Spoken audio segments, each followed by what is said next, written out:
Really? Remember, it was 13-0, and then OU guys snapped the punt over the No, I don't remember. punter's head. I was like, I'm not a savant I was like, what is you it? are. 13-2. Where were the 13-2? What a stupid score. I do remember it being odd now you say it, but no, if you said what was the score, I'd be like, how the hell do I know? I remember it was kind of low scoring. Mm-hmm. OU won with defense. That's what I would have told you. And then I looked. I was sitting there last night when they were in the ninth. I'm like, they're going to score a stupid run in the ninth just to spoil it. But no, got him down. Had a runner on, but shut him down. 13-2. It just works. Stick and ball school. Stick and ball school. What a run. By the way, Portugal has beaten Uzbekistan 5-0, meaning that we're barreling towards Portugal v. Argentina here in Kansas City. You can get in for the robust price of a little over $4,000 per ticket. Yeah. Whew. It will be, without a doubt, if that happens, it will be by far, without a doubt, the most expensive ticket in the history of Kansas City sports. I'm seeing prices in the 20s and 30,000. Oh, yeah, depending upon where you want to sit. But I think just getting in the door, I think you can get in the door nothing below for a cool $4K. Yep. I looked at 3 sites. Not one of them had a ticket under $4,000. By the way, the P&L in Lisbon, Portugal looks a little different. Holy cow. Wow.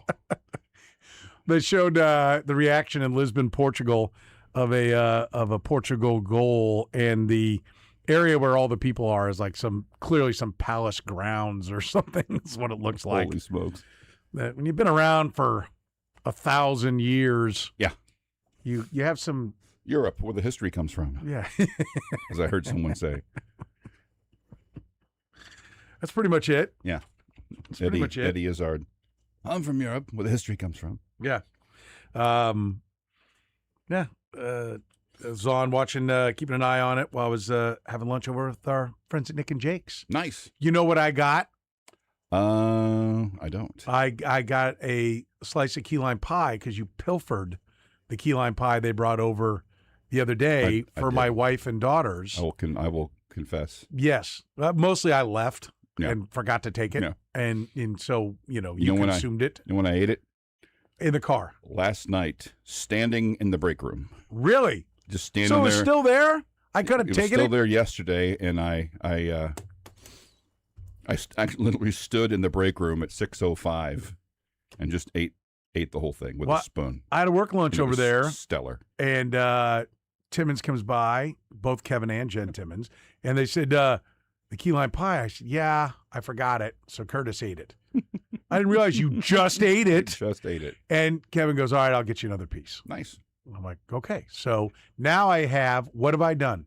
What have I done to make sure?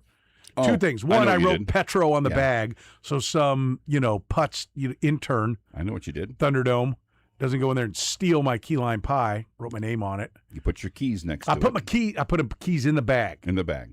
So if somebody steals my key lime pie, they're going to get an ass kicking. Yeah. They're also going to get my car, but, they're going to go, neither here nor there. If you're thinking, well, maybe I'll go in and get it. You can't crack the security here at Sports Radio 810 WHB. This place is a fortress. A fortress. Yep. People First, you got to swim across the moat. Mm-hmm. Then you got to scale the walls. Which is filled with sharks with laser beams. Laser beam eyes. Laser beams for eyes. Yeah. Yep. It's a fortress. It is. It is. People have tried. Mm-hmm. Mm-hmm. Competitors have tried. That's my trick to remember to take food home is to put my keys with it. Yes. Because I won't leave without my keys. Remember the attempted invasion years ago? I don't want to talk about it. I think it's hilarious. I don't want to talk about it. We'll talk about it later. Talk about something else. Yeah, no, I want you to remind me because I vaguely remember, but I don't remember what happened. I'm trying to. I remember. Okay. Everything about it. Okay. I'm looking forward to that one. By the way, while we're still in the World Cup, the BBC's FIFA update thing now did say U.S. was in line to play Ecuador in their round of 32 game. That has now been changed to Algeria. Algeria ranked 28th in the FIFA rankings, Ecuador 30. So that's going to change as the. Is it just based upon where they are in the standings? But until like going into yesterday, that entire group had only played one game. So, it's kind of hard to tell what's what. That's going to change us several times. But Yeah, well, a whole nother round of games. mm-hmm. So we'll see. We'll see. They're going to play somebody. We know that. Yep. They're going to advance. And it'll be probably about a week from tomorrow. The FIFA site thinks the U.S. will play a week from tomorrow in Or at least that's Los where they're Angeles. on track for. Yeah. If you look at their actual page, it says USA versus some, third place of possible from 5 different groups. 7:00 start on Wednesday the 1st. Wednesday the 1st. Okay. All right. We'll see. We know they're going to move on. That's Yep. the important part. Yep. So rejoice, U.S. soccer fans. Mhm. And we got a decent chance of getting Argentina and Portugal here in Kansas City, which will be a global event. That's just amazing. You know what? It may mean that Arrowhead Stadium houses it would be bigger than a Super Bowl. Like, I think a World Cup championship game is bigger than a Super Bowl because it's the whole world. It may not be bigger in the United States, but on a global scale, it would be bigger than hosting a Super Bowl.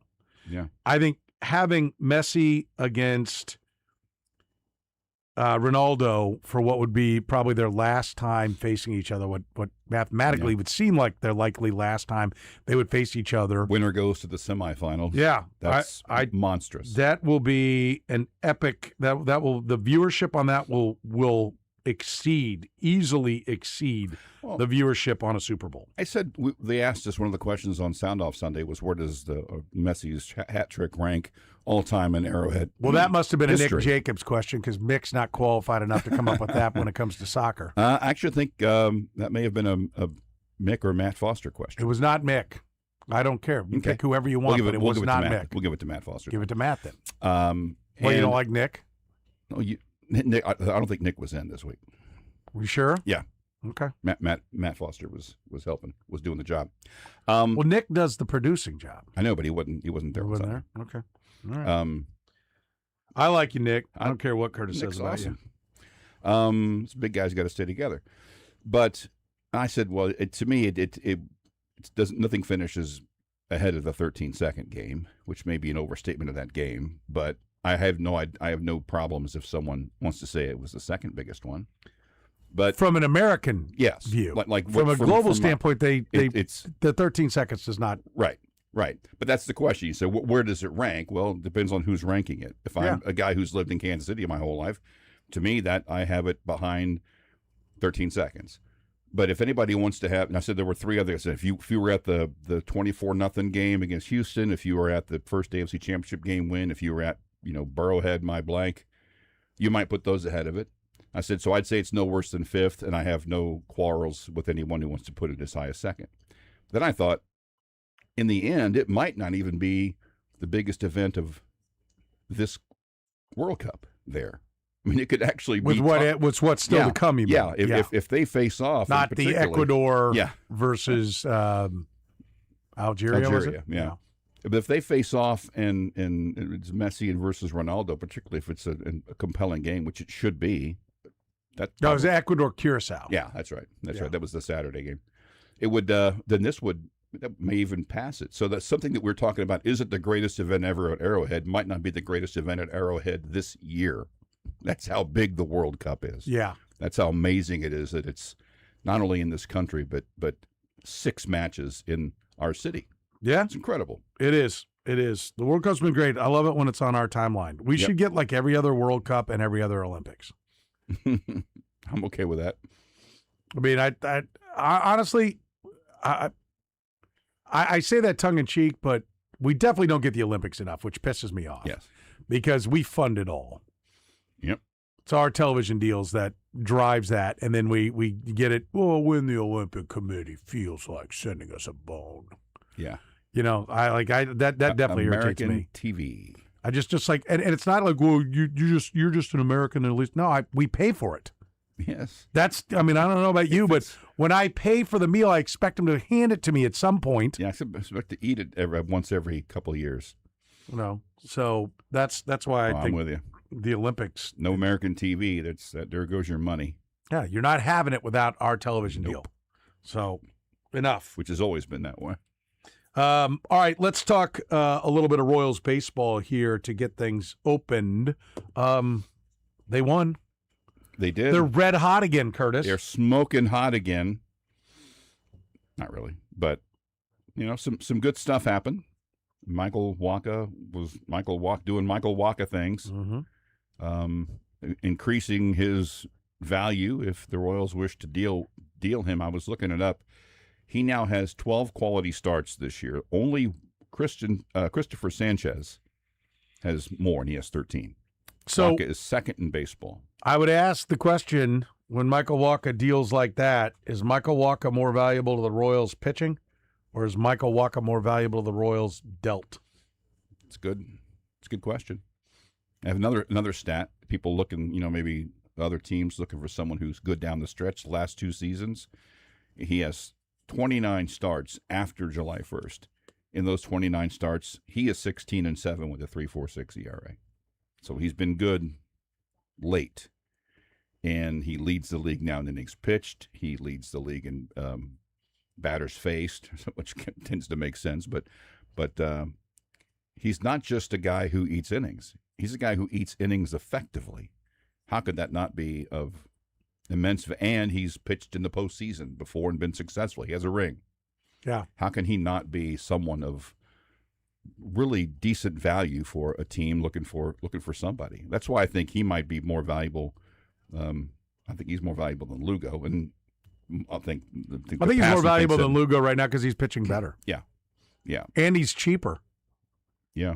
Seth Lugo's contract's like $4 or $5 million more. Yeah. So and if you sign him, you got him for 2 more years. I think Michael Wacha. Listen, if Michael Wacha, I don't give him away, because there is value with him not blowing up the bullpen. Like part of, the Royals are going to do a better job of putting the bullpen together in the future, and hopefully a lot of that is going to come from having live arms that have been pushed out of the rotations and have really perfected 2 pitches and can come in and be a weapon. I mean, that's where they have to get to. They can't be looking for 4 Matt Stroms every year. Yeah. Because this happens, one with 30-plus-year-old relievers. They blow up on you. But, Michael Wacha, so no matter who's in the bullpen, not overworking the bullpen is an important part of the equation. And so Michael Wacha's length has value to the Kansas City Royals, but I find it hard to believe, as well as he has pitched for 3 years, really 4 years, go back to that year in San Diego, he was great there too. Mm-hmm. He had some injuries, came through it, but he has been rock solid for 4 years and looks like he's maybe even got a little more swing and miss to him now. Yeah. I don't know how that can't be extremely valuable on the open market. And he's not 38, he's 35. That's not young, but that's a guy who doesn't seem to be done. So if you've got a guy who's under contract for another 2 more years after this, you would expect that what you've seen has a pretty good chance of continuing for 2 more years. Yeah, and I would think if you're a team, like if I were a contender, first of all, the whole we've got so many teams bottled up there, we don't know, are they in it or not? If the Royals were 2 below 500 and a game and a half out of the wild card, would they view themselves as in it? Probably, yeah. Yeah, 100%. Yeah. Based upon what the expectations were for this team coming in, yeah. Absolutely. So why would you, if you're in that position, why are you going to wait around? That's the part I don't get. Yeah. I think there is tremendous amount of paralysis by cowardice. I'm not even going to say analysis. Your analysis of the Kansas City Royals coming into this year was that they were a playoff team. And if you look at the standings, and at this time during the year, which is basically the halfway point where we're 79 games, mm-hmm. If you look at your team and you're not sure if you're a contender or not, then why are you in charge? Yeah. So I don't get, I know that most owners don't know what they're doing. Okay, I don't think that's the case with John Sherman. I think he's a true baseball fan, and he paid attention in Cleveland, and he's on top of what's going on with the baseball team. I don't think anybody needs George Steinbrenner to try to be the team GM or Jerry Jones to try to be the team GM, and really Jerry's kid's the GM. down there. But I think if you don't know anything about baseball and you just want to own, fine, hire people, but empower them and tell them that they better be decisive.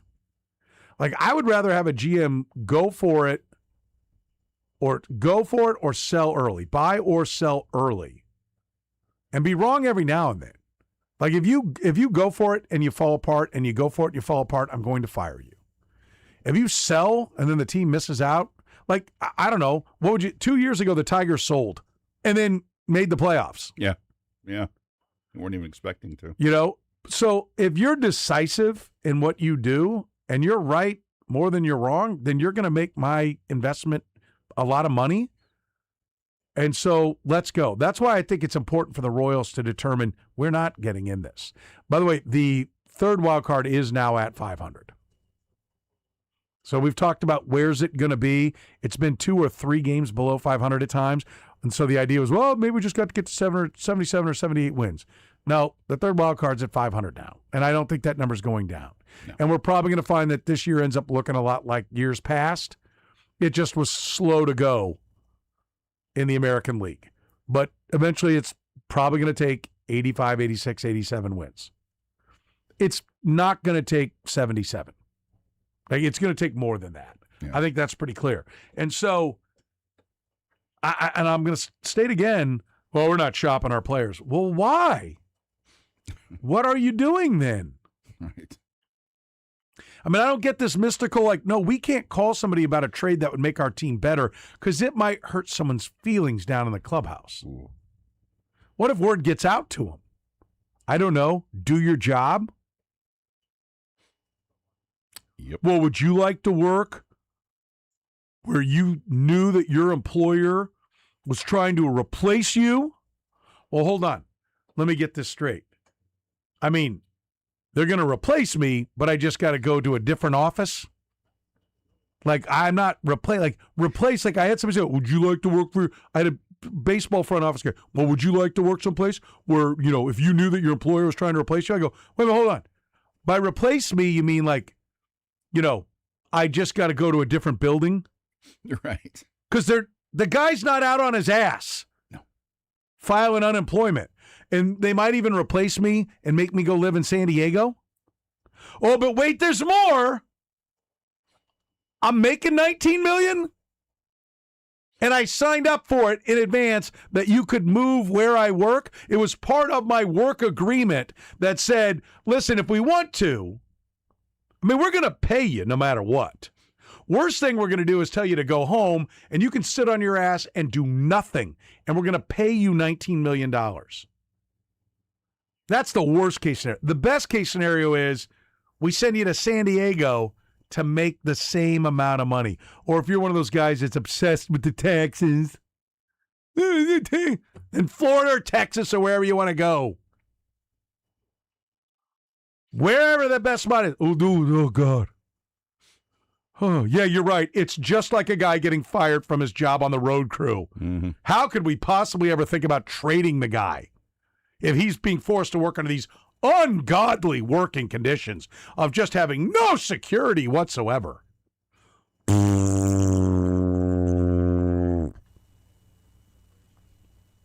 So stop with that garbage. Like, if you, we don't want the guys downstairs. Why? Because you're too big a puss to walk down there after somebody heard you were calling around? Well, guess what? If you walk into my office, the owner's office, I'll be like, nice job. Make the team better. That's what I brought you here for. Not to make sure that they all, set off some party favors when you walk into the clubhouse. Pop! The was the streamers coming down from my little. Oh, look, it's the GM. Pop! Yeah, is that what we're doing here? Yeah. No, we're trying to win a championship. We're trying to put a winning club on the field so that I can make gobs and gobs and gobs of money. That's what you're here for, not to win a popularity contest down in the clubhouse. So can Michael Wacha's value get much higher than it is right now? I don't think so. So pick up the phone and call a couple of guys. Hey, your pitching sucks, but somehow you're in this. I have a guy. You got 2 guys in the minor leagues. I'll give you this guy, and who else do you want to give me those 2 guys? Ooh. Well, that guy's untouchable. All right. Thanks, man. Let me know if you change your mind. Oh, my God. Michael might hear that I call. Come on. Also, although there's no place better than where we work, if it was possible, you're moving that guy to a better office. You know, the guy you're talking about. That's what I said. Go to San Diego, California. No, well, not just nice, but like a more successful company too. The perfect weather. Yeah, San Diego. Perfect weather, better organization. Yeah, that's what I'm saying. Like, or whatever you want. You might go if you're Mr. Tax Warrior. Yeah, Florida or Texas, no state income tax. Yep. You know, you might end up with that. Ooh. But I think you're going to be okay. But at some point, listen, you do something that almost none of us can do. We get it. You make a lot of money. We get it. I think society has come to grips with that. Like when it was $1 million, everybody freaked out. But now nobody can get their freaking arms around how much money these guys make anyway. It's just cartoon numbers, and we all keep going to the games. So we're okay with that. What I'm not okay with is hearing that somehow we got to worry about your feelings.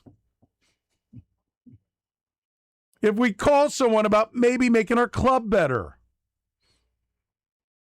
So, yes, I hope the Royals front office is putting the feelers out. Like, what do you need? What do you got? Waka's really good. We think this is just a bad year with a bunch of injuries and a lot of things that got screwed up. And we're going to fix that, and we'll be back in playoff contention next year. So don't call me thinking you're prying them away and I'm on a salary dump. I'm not. Here are the guys I want. I mean, they do this. This happens. They in spring training and in the offseason and at the GM meetings and the winter meetings, they get together and it's like, these guys in your system I really like. If you decide there's something you want from me at some point, think in terms of those guys because that's who I'm going to ask you for. Okay? And even this guy on your big league club, we like him. That's all there. It's not like the first time you call up a fan, well, what would you give me for so-and-so? Well, I don't know. Who you got? Well, I got so. They're aware, right? So I don't understand why we can't all just have our big boy pants on and let's go. It comes with the territory. You signed a contract that states that they can change your work location. Enough said. No bitching. No complaining. And if anybody does bitch and complain, Matt, what are we paying you for?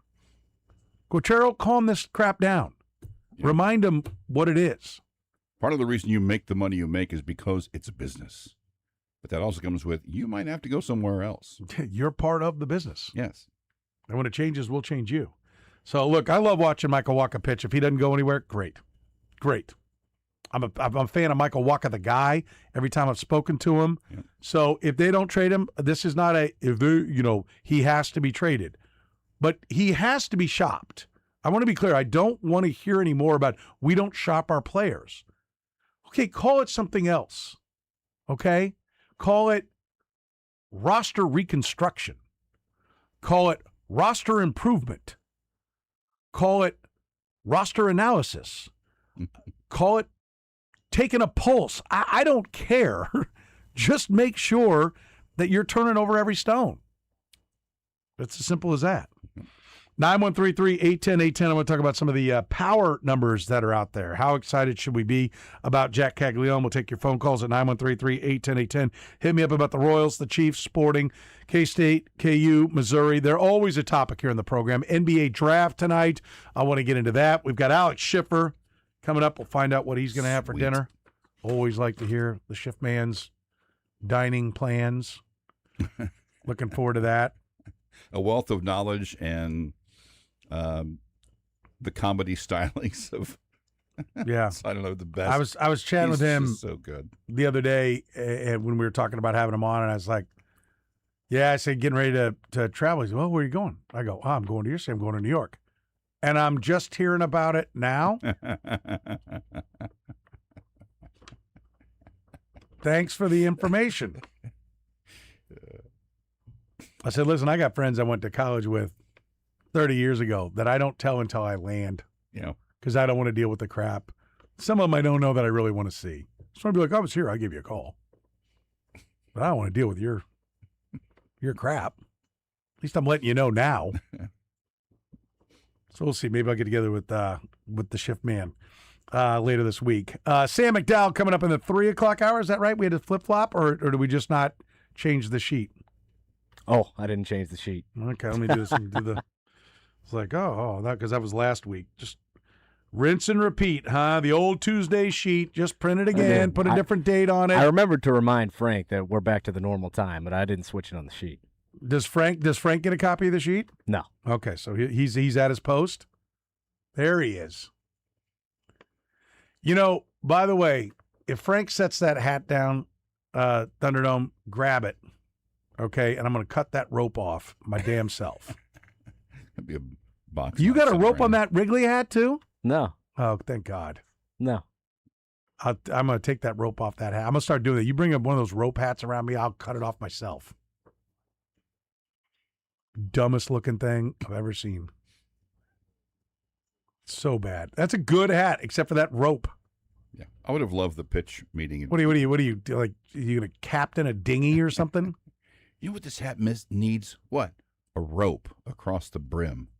Is that a threat? No. Frank just took out Are you really gonna cut that off? Oh, I was like, oh my God, I thought he was gonna cut it off. There it is. Living legend Les Norman has entered the control room as well. Now it's a party.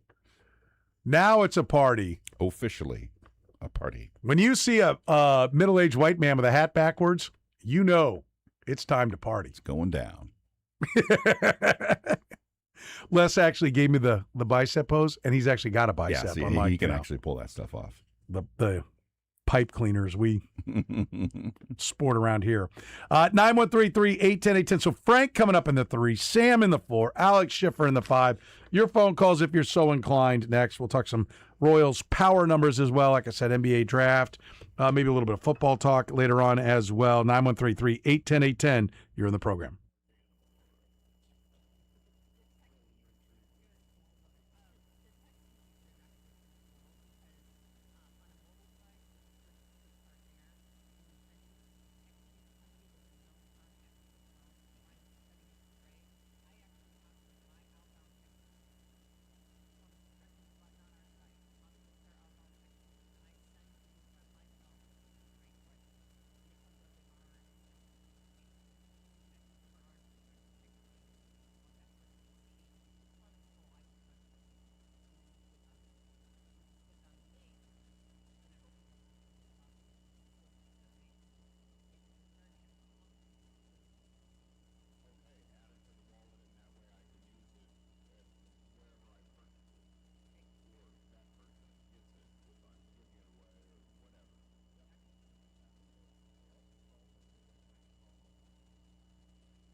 You're listening to the program here on Sports Radio 810 WHB. 913-810-810, the phone number. Hit me up on the Twitter. It's at Soren Petro, SORENPETRO, if you are so inclined. Have you seen the, I guess I didn't. I thought I retweeted the power numbers, like some of the ISO slug and, I don't know, whatever the fancy terms are for it. I was looking and somebody had a graphic. I saw it on Twitter. They had a graphic that basically showed the top power hitter, the guy with the most power, that at each position. I was like, oh, is Caglione there? Like, I love Caglione. There's a great discussion. If you missed it, go to the podcast. Let's see, when was I pulling into? So it would have been the 12 o'clock hour podcast of The Zone. Les Norman was in and talking, and Les was talking about, now I'm going to quote him, and I'm going to quote him again. He said he thinks Jack Caglione has more potential than Aaron Judge. Now I'm going to quote the second thing he said. Don't freak out. I'm not saying he's better than Aaron Judge. Aaron Judge is better by a mile right now. He's saying, I think he has more potential. And then he started talking about swing mechanics, right, of which I'm not qualified. I mean, I understood what he was saying, but I'm not going to go into it because I'm not, a former big leaguer that's been a hitting coach like Les is. And but I think that's interesting because that's where we all are now. And that's where we were when he was in the minor leagues. Man, what if we got our Aaron Judge? And I think we were like, when he gets going a little bit, we immediately want to be like, okay, one of the all-time greats. I mean, how excited should we be about Jack Caglione?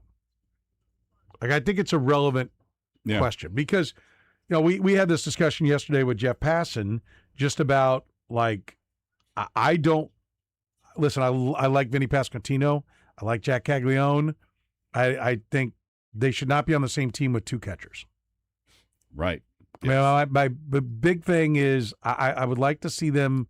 I think they're going to be more transactional, was what we heard, right? That was the big ding against Dayton Moore.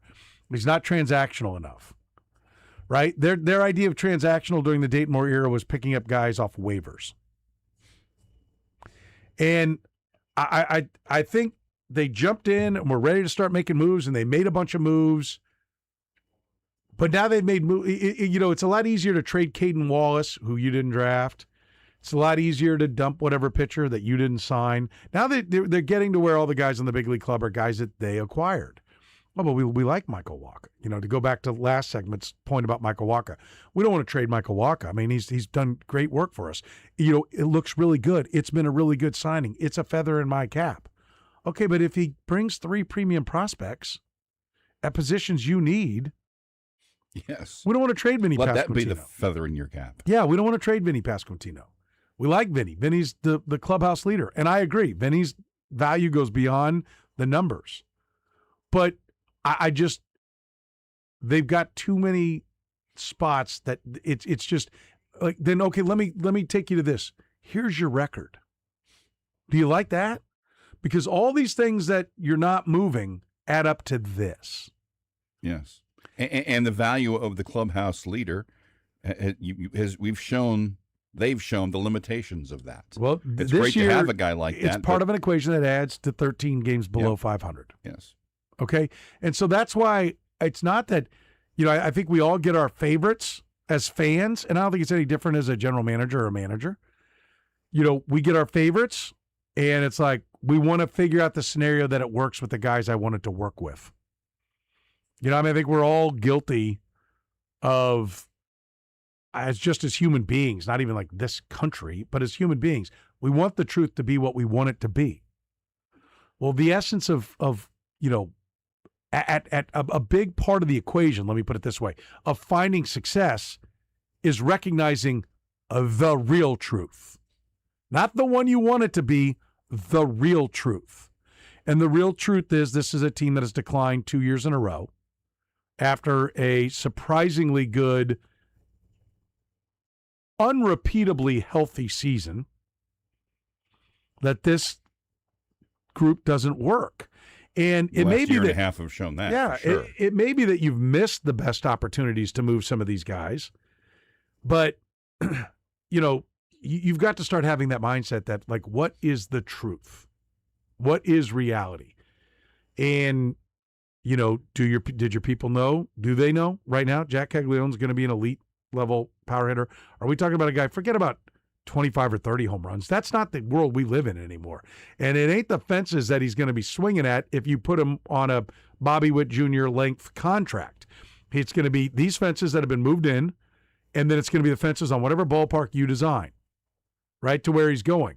Like 25, 30 home runs? Come on. Like, the ball is jumping. It's the other thing. Eno Saris does a great job when it comes to the analytic numbers. Put out a thing that basically he's got a way of measuring the drag coefficient. And so what's the drag on the baseball? Basically, how high are the seams, right? Higher seams give a pitcher more grip, maybe a chance to get more break on the ball, put a higher spin rate on, make it easier for them to pitch. And then less is a flatter baseball that doesn't dart and dive and theoretically would carry more because it's not, got as much drag on it.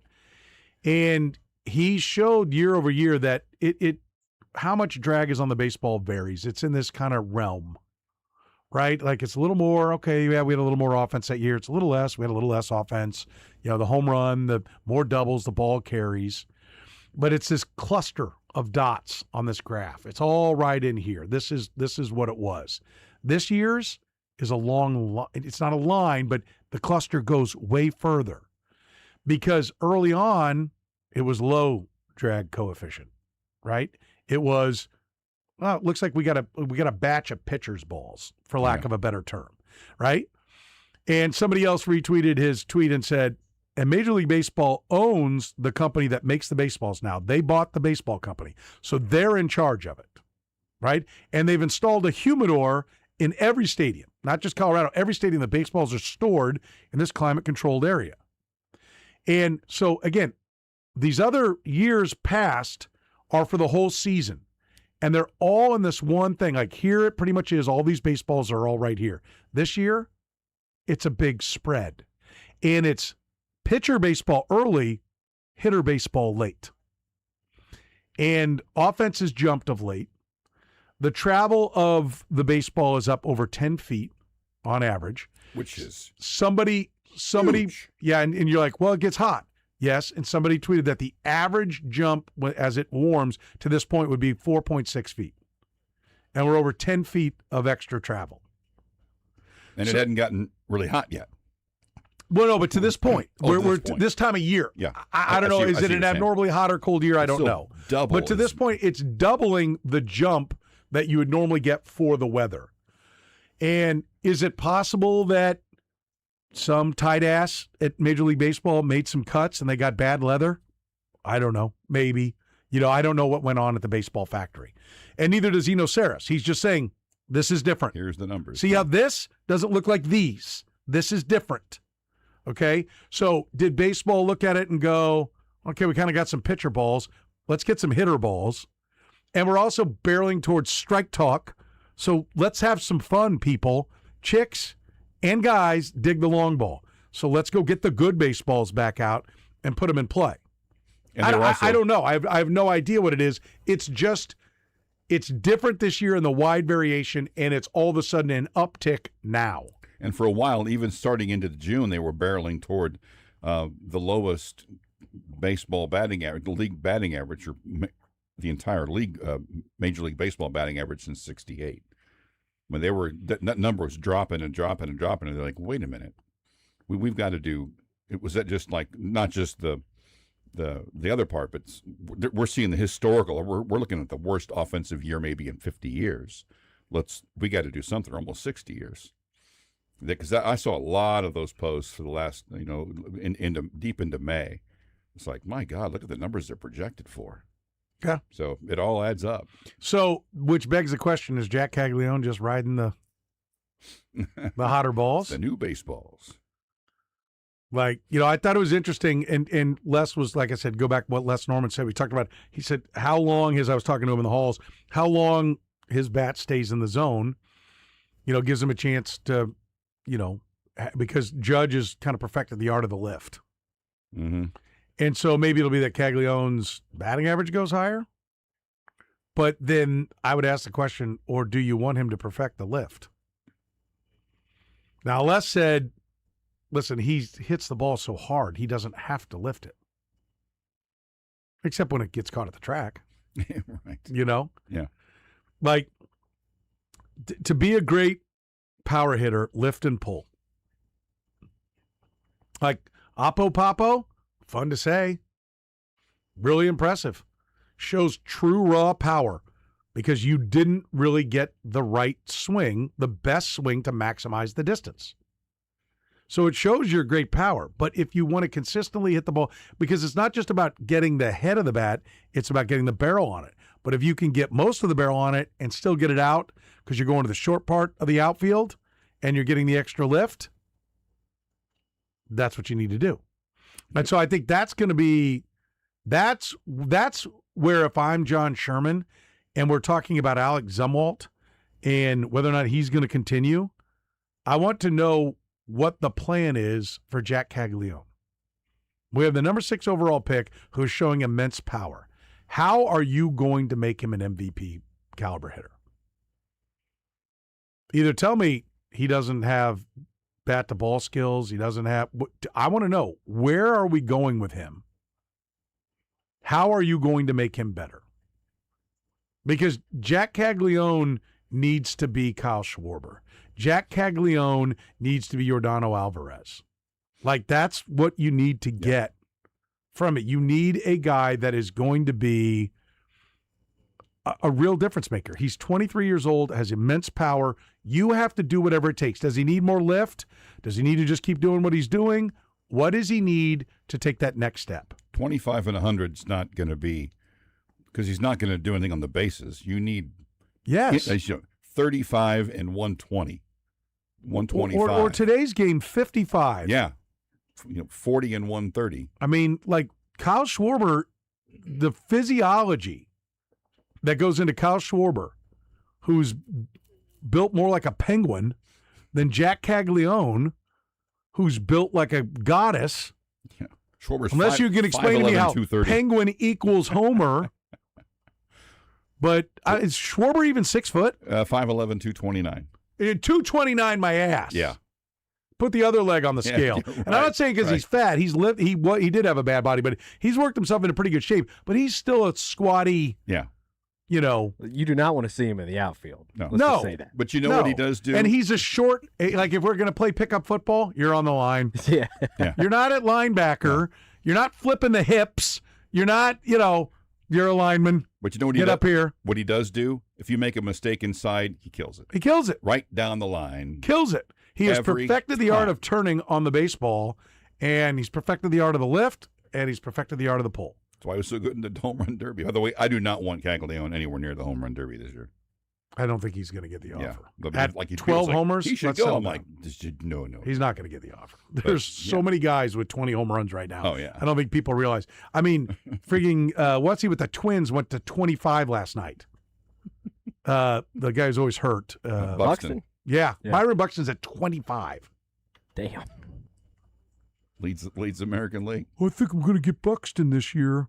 This is going to be the year I pay for Buxton. I'm going to get him. Yeah, I got him every year that he played 16 games. Do I have him this year? No. No. No. 913-810-810, the phone number. We'll take a break. Maybe get a little bit into the Giannis trade. It's next here in the program.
The NFL said today that there will be no supplemental draft.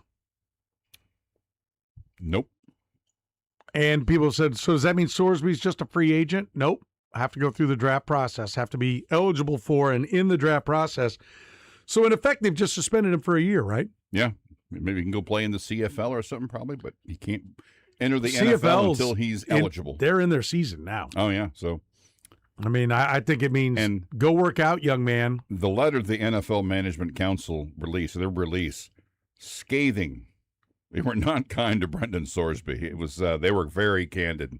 Yeah, like no, we're not just here for whenever you feel like it, no matter what you've done. Yeah, I think this is their way of basically putting a suspension on him. At least, no, there's a penalty. You're not skating on this and walking away and getting nothing. You're not playing football for a year, at least not in the NFL or our personal minor league we call college football.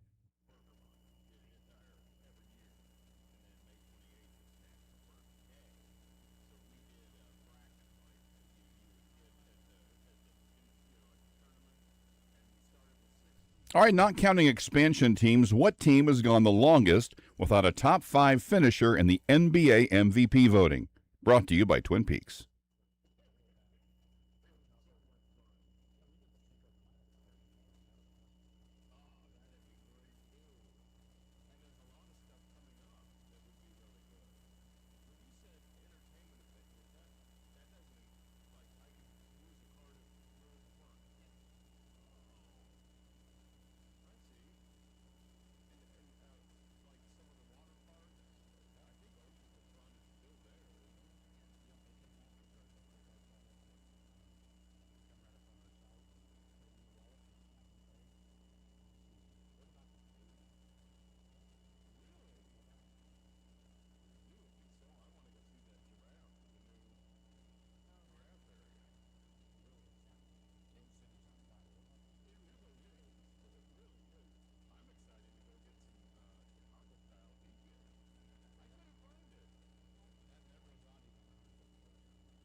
Hour number 2 of the program means the Godfather Frank Bowl joins us here in the program with his goofy little hat.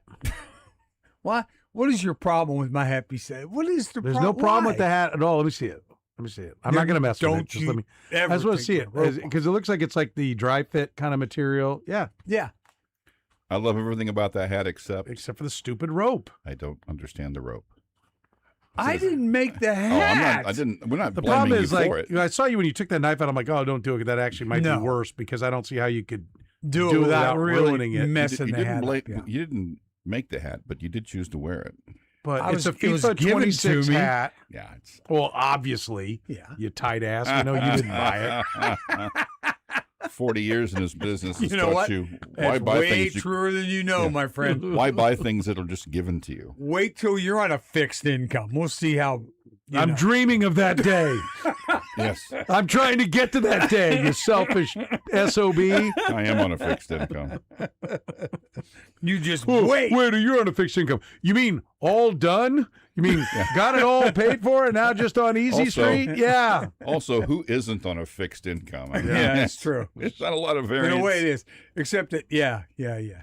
There's- You're right. from You're there's- right. Everybody is. Yeah. Everybody's It's a got. good point, Curse. I never thought of it that way.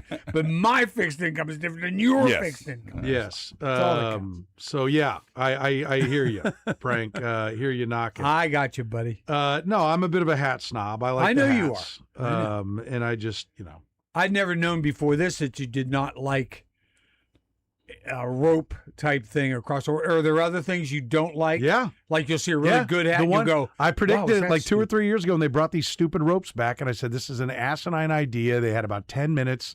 Why don't we just go get the foam white front panel with some cheap, crappy plastic mesh on the back?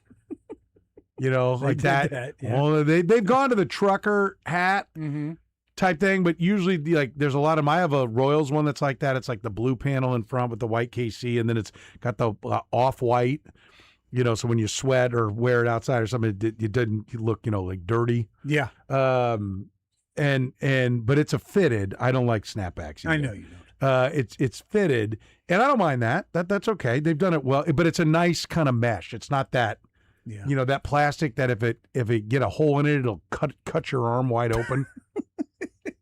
Type of thing. You need a tetanus shot after. You after being attacked. All of a sudden, who was that? Who was the villain? The big Japanese or Chinese guy in the Bond movies that threw his hat. Oh. His hat not rerun. No, it was long way from rerun. Rerun. No, it was I'm gonna throw a star at you, gosh. Raj. Yeah. Forget his name. Hey. What was his name? Replay or Yeah, he took the hat off and chopped the statue's somebody head tweet off. at me at Soren Petro. It is Harold SORENPETRO. Cicada. Yeah, but what was the What was character's his name? character's name? Odd Job. Odd Job. Job. That's There what you it go. was. God, how Odd can we Job. forget Yeah. Odd Job? There you go. I'm sure 95 million people in their cars are going, Odd Job, you idiot. Well, that's why I called for Twitter help.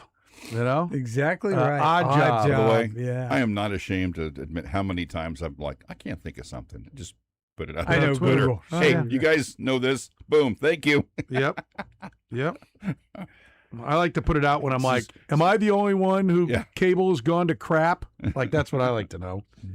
I got some things I'm going to share here before long. Yeah, I know you will. Absolutely. You're going to get some World Cup. You've probably talked about it, so if you have, you can stop it. You're going to have some real World Cup attachment outside this city. Get to see how other cities are handling this, as a matter of fact. Yeah, I'm going to go to in New York. a fun way. Yeah, I'm going to go to New York and hang with some friends in New York and watch some soccer there. I don't think we're going to a match. I think we're just going to take in how New York's doing it. Cool. And see what's going on. I'm hoping, like I put out an APB like, hey, I'm planning on just shorts. Like everybody down for that. Like I don't want any fancy pants dinners. Yeah, we can go someplace nice. Just they better let me in with shorts. Yeah, right. Exactly. So I'm thinking more with the people. You're going to be spending enough money going to New York anyway. So Don't even. why do this? Why torture yourself by trying to Well, go because some my friend lives five-star there now. restaurant? Yeah. And so we're going to hang with him, and he's the biggest soccer fan. He's from Germany, Okay. so he's the biggest soccer. And fan. he'll know the restaurants if he lives there now. Yeah. So, yeah, it'd be cool. But But yeah, so we will see how New York's doing it Yeah, in comparison to Kansas City. yeah, absolutely. Yeah, My assumption is I'm going to land, and you're not even going to know the World Cup's going on there. I think you're probably Too right. many other things. Yeah, Yeah. That's not going to be like when you land in Kansas City. If anyone's flown out of Kansas City in the last probably 2 months at Oh least, gosh, you know, banners everywhere, Mhm. all kinds of things welcoming a people. lot of and- pride, a lot yeah. of civic pride there. Very cool. You bet. Very cool with it. I was curious about this, you being old and all. Lionel Messi, is he the greatest 38-year-old? Has anyone ever Hey, I think performed today, better at 38? I mean, I was thinking like Kareem Abdul-Jabbar, I think might have won an MVP Yeah. close to that age. Yeah. how old was Tom Brady? Tom Brady's up there, man. Yeah. I thought of him. 40 something. Yeah, I thought of him. Drew Brees might have hung like 5,000 at 40. Yeah. But, I mean, the quarterback is, How old was Bill and Russell? even Kareem, I don't think Russell was that old.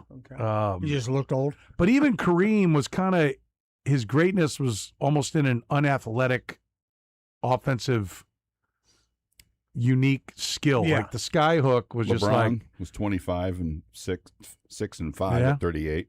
I mean, LeBron's probably the comp for what Messi's doing. Yeah. Because it's still a quick twitch, athletic Yeah. endeavor that he's got to do. Like that goal where he turned around like 3 times Oh, and then gosh, yeah. threaded the needle. Yeah, he went between two guys' legs. Yeah, I mean but just how quick he got the shot off Yeah. showed that when he wants it, he's got it. And he had to make a run, and you could see him. He's doing his kind of walking around, and then he sees it, and he goes, and he was still fast. And then your LeBron comp is probably the best one because when LeBron goes now, You still go. yeah. Yeah, you can still go. I like when I watch the Lakers, I'm like, could we just LeBron needs to play the 4 to the 5 and just guard a big guy that doesn't move. When they have him out on the wing and guys just blow by him, I'm like, why are you? Mhm. What is just? What are you It's like doing? Zion should play the 5. Why are you putting a 290-pound man chasing around 205-pound wings? Yeah. I wonder why he's hurt. I We're think having an Right. offensive tackle chase an I- NBA guard. I love the Lakers. I love LeBron. I can't wait till he's not there anymore. I'm just kind of like, I just want the next thing. you're done. I would like them. He got better at. I think this year he finally let go to that guy's better than me. Luka. Yeah, Yeah. Luka's the guy. And if I got to feed top 5 Luka, in the NBA MVP voting. yeah, I mean, I'm ready to play second fiddle, and I think he can still be. I don't know for how Effective. long, and I don't know how many games, and I don't know if he can be healthy through a whole playoffs. But if they could get another player that he deferred even to them and was just a facilitator, I think from the 4, I think he should be the 4.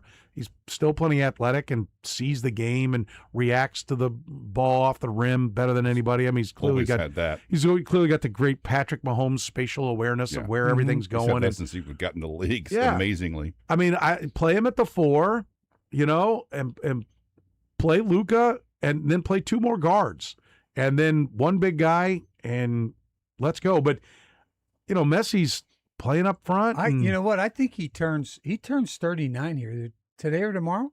who? Messi. Messi? I think it's his birthday, or today or tomorrow. I think Okay. it is. I think I heard that somewhere. You could probably look that up real quick. June, yes, tomorrow. Tomorrow. Okay. So he turns 39. 39 tomorrow. So he's not like he just turned 38. He is about ready to turn 39. They have a like when you Google him, they have confetti come down, and all-time World Cup goals record Yeah. holder slides up on a Isn't that yes. cool? on a That's soccer ball. So cool. I So just tomorrow it'll noticed be birthday. Birthday, happy birthday. Yeah, happy birthday to him. But it is amazing how he conserves energy, and then when he sees the moment, he flips the switch and goes. Yeah. Yeah. And to me- And I And think it's also impressive how decisive they and- all play around him, Yeah. and they pick him up on the defensive end. They play sometimes 10 on 11, Mhm. and just get the ball, and then they feed him. They know yeah, that this let's is get to the other end, and he'll be there ready. this to is go. an elite assassin. Yeah. And because usually you would think conventional wisdom would say if there's one guy who's going to score every goal for his team, they're not going to be very successful. Yeah, right. But they are. Yeah. I mean, that wouldn't normally work. Only our one guy scores. But they make it work. I don't think that's the plan. I just think that's the way it's. Well, first Yeah. of all, I think there's almost a competition going on between Mbappe, Messi and the Norwegian. Haller. Yeah. What is it? Put the kid on the mic. Erling Haaland. Erling Haaland. Erling Haaland, yeah. From Norway. It's spelled for H. That's annoying. Yeah. Man, Erling he is Dallas. good. He's from Houston. What was that? Yeah. Dallas was from Phoenix. Yeah, that's right. Cleveland, he was from Detroit. Yeah. Holland, he's from Norway. Holland, he was from Norway. To make this easier on us. Yeah. By the way, how about that guy? Frenchie, he was from Afghanistan. Argentina. And Uh, I don't remember what Tex was from. yeah. But it's almost like it's a competition amongst those guys. Oh, I think competing against Mbappe, each other. yeah, all those guys, yeah. Because we're witnessing. Harry Kane's been impressive. Yeah, and he's not young Has anymore. there been a tournament where like all the stars said, yeah, we're going to go ahead. We're going to go for it. This is it. Well, I think they also know they're in competition with the Messi legend, and we're looking at the Ronaldo legend maybe coming together also for the last time, and they want to get. I think Mbappe, he is only a couple goals behind Messi. He's won. Yeah, just one behind, and so he'll be the all-time. Oh, you mean in all time? No, he's more than that. In the feet. Oh, he's not many behind. He's like three behind. Is that what it behind. is? He's only 3 behind him. So he'll end up being the all-time. Well, you would think he'll end up being the all-time greatest scorer in World Cup history eventually, because he's still a young guy. 2 behind. What I'm seeing. Maybe just scored. Messi with 18, Klose of Germany 16, Mbappe 16, the Brazilian Ronaldo 15, Mueller of Germany 14, Just Fontaine. How about that for a name? Is Strong. it Just or something? Because Probably he's French. Just. Probably. Just Gotta be. Fontaine. I'm doing Hey, just Fontaine. I'm Just Fontaine. 13 goals. Pele 12. Yeah. That's your tops. Yeah, I did not realize Mbappe was that far up on the career list. Yeah, he's really up on the career list. And just to be able to Mbappe. see I think we're really getting, because people who are on the outside who have, that was pretty good, who have never really watched soccer at all or before in the United States, it just wasn't their thing. There's still people not watching now. But I'm just saying, people to get a glance and check out a game and to hear about this game or this guy come up and they watch for the first time, I think we're all getting a glimpse at how good these athletes are. Yeah. How great they are. The skill on top of the athleticism and the endurance. And the endurance is just amazing. And it really is fun to watch. Because even I in the past, and I like the World Cup, I haven't watched this many games. Well, a lot of times they're on at like 3 a.m. Yeah, something, that's true. You know? That's I mean, right. this has made it. Because when they were in Qatar. And there is something to be that's said for watching a live sporting event. Oh, yeah. Now, I will, a lot of times, like on a Sunday, catch up on the races. Like, oh, I didn't get the NASCAR race. I'm going to watch that. Or here's the F1 race. You know, even more, I've actually been watching the IndyCar as well. I'm like, okay, I'm going to put that on while I'm doing some work here and check that out. Team sports, like I can do the racing on tape delay, but yeah, not the others. like when I miss a Royals game and I got to go back and watch it, I'm like, okay, when are all the important parts? Okay, I'm zooming to that. I'm zooming to that. I'm zooming to that. Let me get in so I can digest it. You know, it's not like, oh, let's just take it in its normal course. No, I don't know. We already know the final. Yeah, but especially you. But I know the because of final. your job. Well, yeah, that's what I'm saying. Like a Royals game, though, when they're no good, I am not watching the whole thing. I'm like, sure. Let's go. All right, here though. Let's see You're the lucky. fourth. They're all lucky went to you're hell in the watching fourth. any Let me of it. watch that. But I don't know. I might be getting to the point with the World Cup that in the future I can be like, okay, I'll watch all the replays. I did put on. In fact, I take that back because I had Argentina on. I did not see the Argentina match yesterday because we were on the air, or maybe it was right before we went on the air and we were getting ready or whatever. Anyway, I put it on last night because they're running on FS1 and FS2. Yeah, they're all the repeating matches them, when they're yeah. done, then they repeat them. Yeah. And I put it on. I'm like, I want to watch this. Yeah. I don't know how you could not. I mean, is it me? Maybe it's just because I'm an American and I want to feel like we're the best at everything. Do the stadiums look better on TV? Do our stadiums look better than? Arrowhead looks great. They definitely look thing better I've than seen- what I remember Cutter's stadiums looking. They look vibrant. They look colorful. It looks like they've done a nice job with. Arrowhead They do. looks great. The one thing I've noticed, it was maybe not as bad as it was going to be. It was initially advertised, is that they don't really show many full shots of the stadium. Right, 'Cause Sometimes it's exactly. hard to tell what you're watching, or where a game's at, because all the You have to look at the colors banner. are changed. The signage is Yeah. gone. You're Right. like, unless they pull back, you go, oh, okay, they're in Philly. Yeah, oh, okay, right. they're in Houston or But whatever. one of the things that should help you out in figuring that out, Curtis, is up on the upper right. It has a sign that says "Live In," Right, but I'm just saying when you look at it, when you look at the stadium, I'm saying like from the an artistic- live Boston. Yeah, I'm guessing England get- and Ghana I are get in, that part of it. Boston. I'm saying when you just look at the thing, you go, when you're watching the I know game, what you don't you're think saying. about it. I'm just being an ass. It's what I do. Stunning. That's It's what I do. stunning. In a complete reversal of fortunes, Yes. I've chosen to play the role of the a-hole today. I've chosen to parse something someone else said and then agree with it. That's right. Beat him up. But I think Arrowhead looks awesome.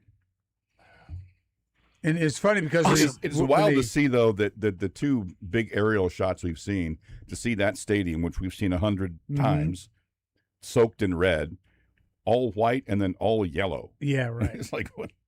Hang on a second. Is this AI? What did someone do to this? Yeah. That's been kind of interesting to see, that just those last two games, completely different colors than we're used to seeing. Plus, sometimes when Messi would score, they'd go to Argentina, and show them in a giant square doing their deal. Oh, did you see and then they'd where go they to were watching in Portugal? I know. Yes, that Oh was my crazy. God! Yes. Like, are we coordinating a king? Like what? It's the right like on the square. palace looking thing? Unbelievable. It's on the beautiful. Palace Square. Yeah, It's unbelievable. And Manny, let's go watch a game in Portugal. Yeah. Our And- buddy Manny's from Portugal. He loves Portugal. We need to forget about trying to find a place here. Let's go to Portugal and watch a match. and then they'll show like our fan fest area, and they'll show that. They rarely pull out the stadium and let you watch what happened in the stadium. People cheering in the stadium itself. I don't know what the allure is there, but that's what you get a lot. So which does show you just how important this event is globally. and for Kansas City. I mean, the only things that compares to it is Olympics, but like, it being being the team sport. Mm-hmm. I mean, when that, there's a lot of things going on. So it's like, oh, let's go back and see the living room of the skier and the 12 people that they've got there. It's not like the whole town is like, No, right. row, row, row. Every time we're watching Norway. the, That's so great. Yes. That's the coolest thing ever. well, but I It's no, so I'm talking about like you get the whole country watching Yeah, and this, it where like is- each event, we're not like, ooh, curl. Yeah, right. Like And the other thing about it is scrub. Stop. I love it. it's one sport. Okay, whereas the Olympics now you're watching. Okay, we got the 100 meters. Now we got the shot put. Now we got the high Literally jump, like a now we got special the world marathon. championship of everything. Yeah, right, exactly. So, But yeah, I mean, yeah, I think it's really cool. yeah, I the colors. First of all, I want to rank the kits. Like I want to get like I'm That's pretty much Curtis's job. I've pretty much decided that you can pretty much start with all the African kits.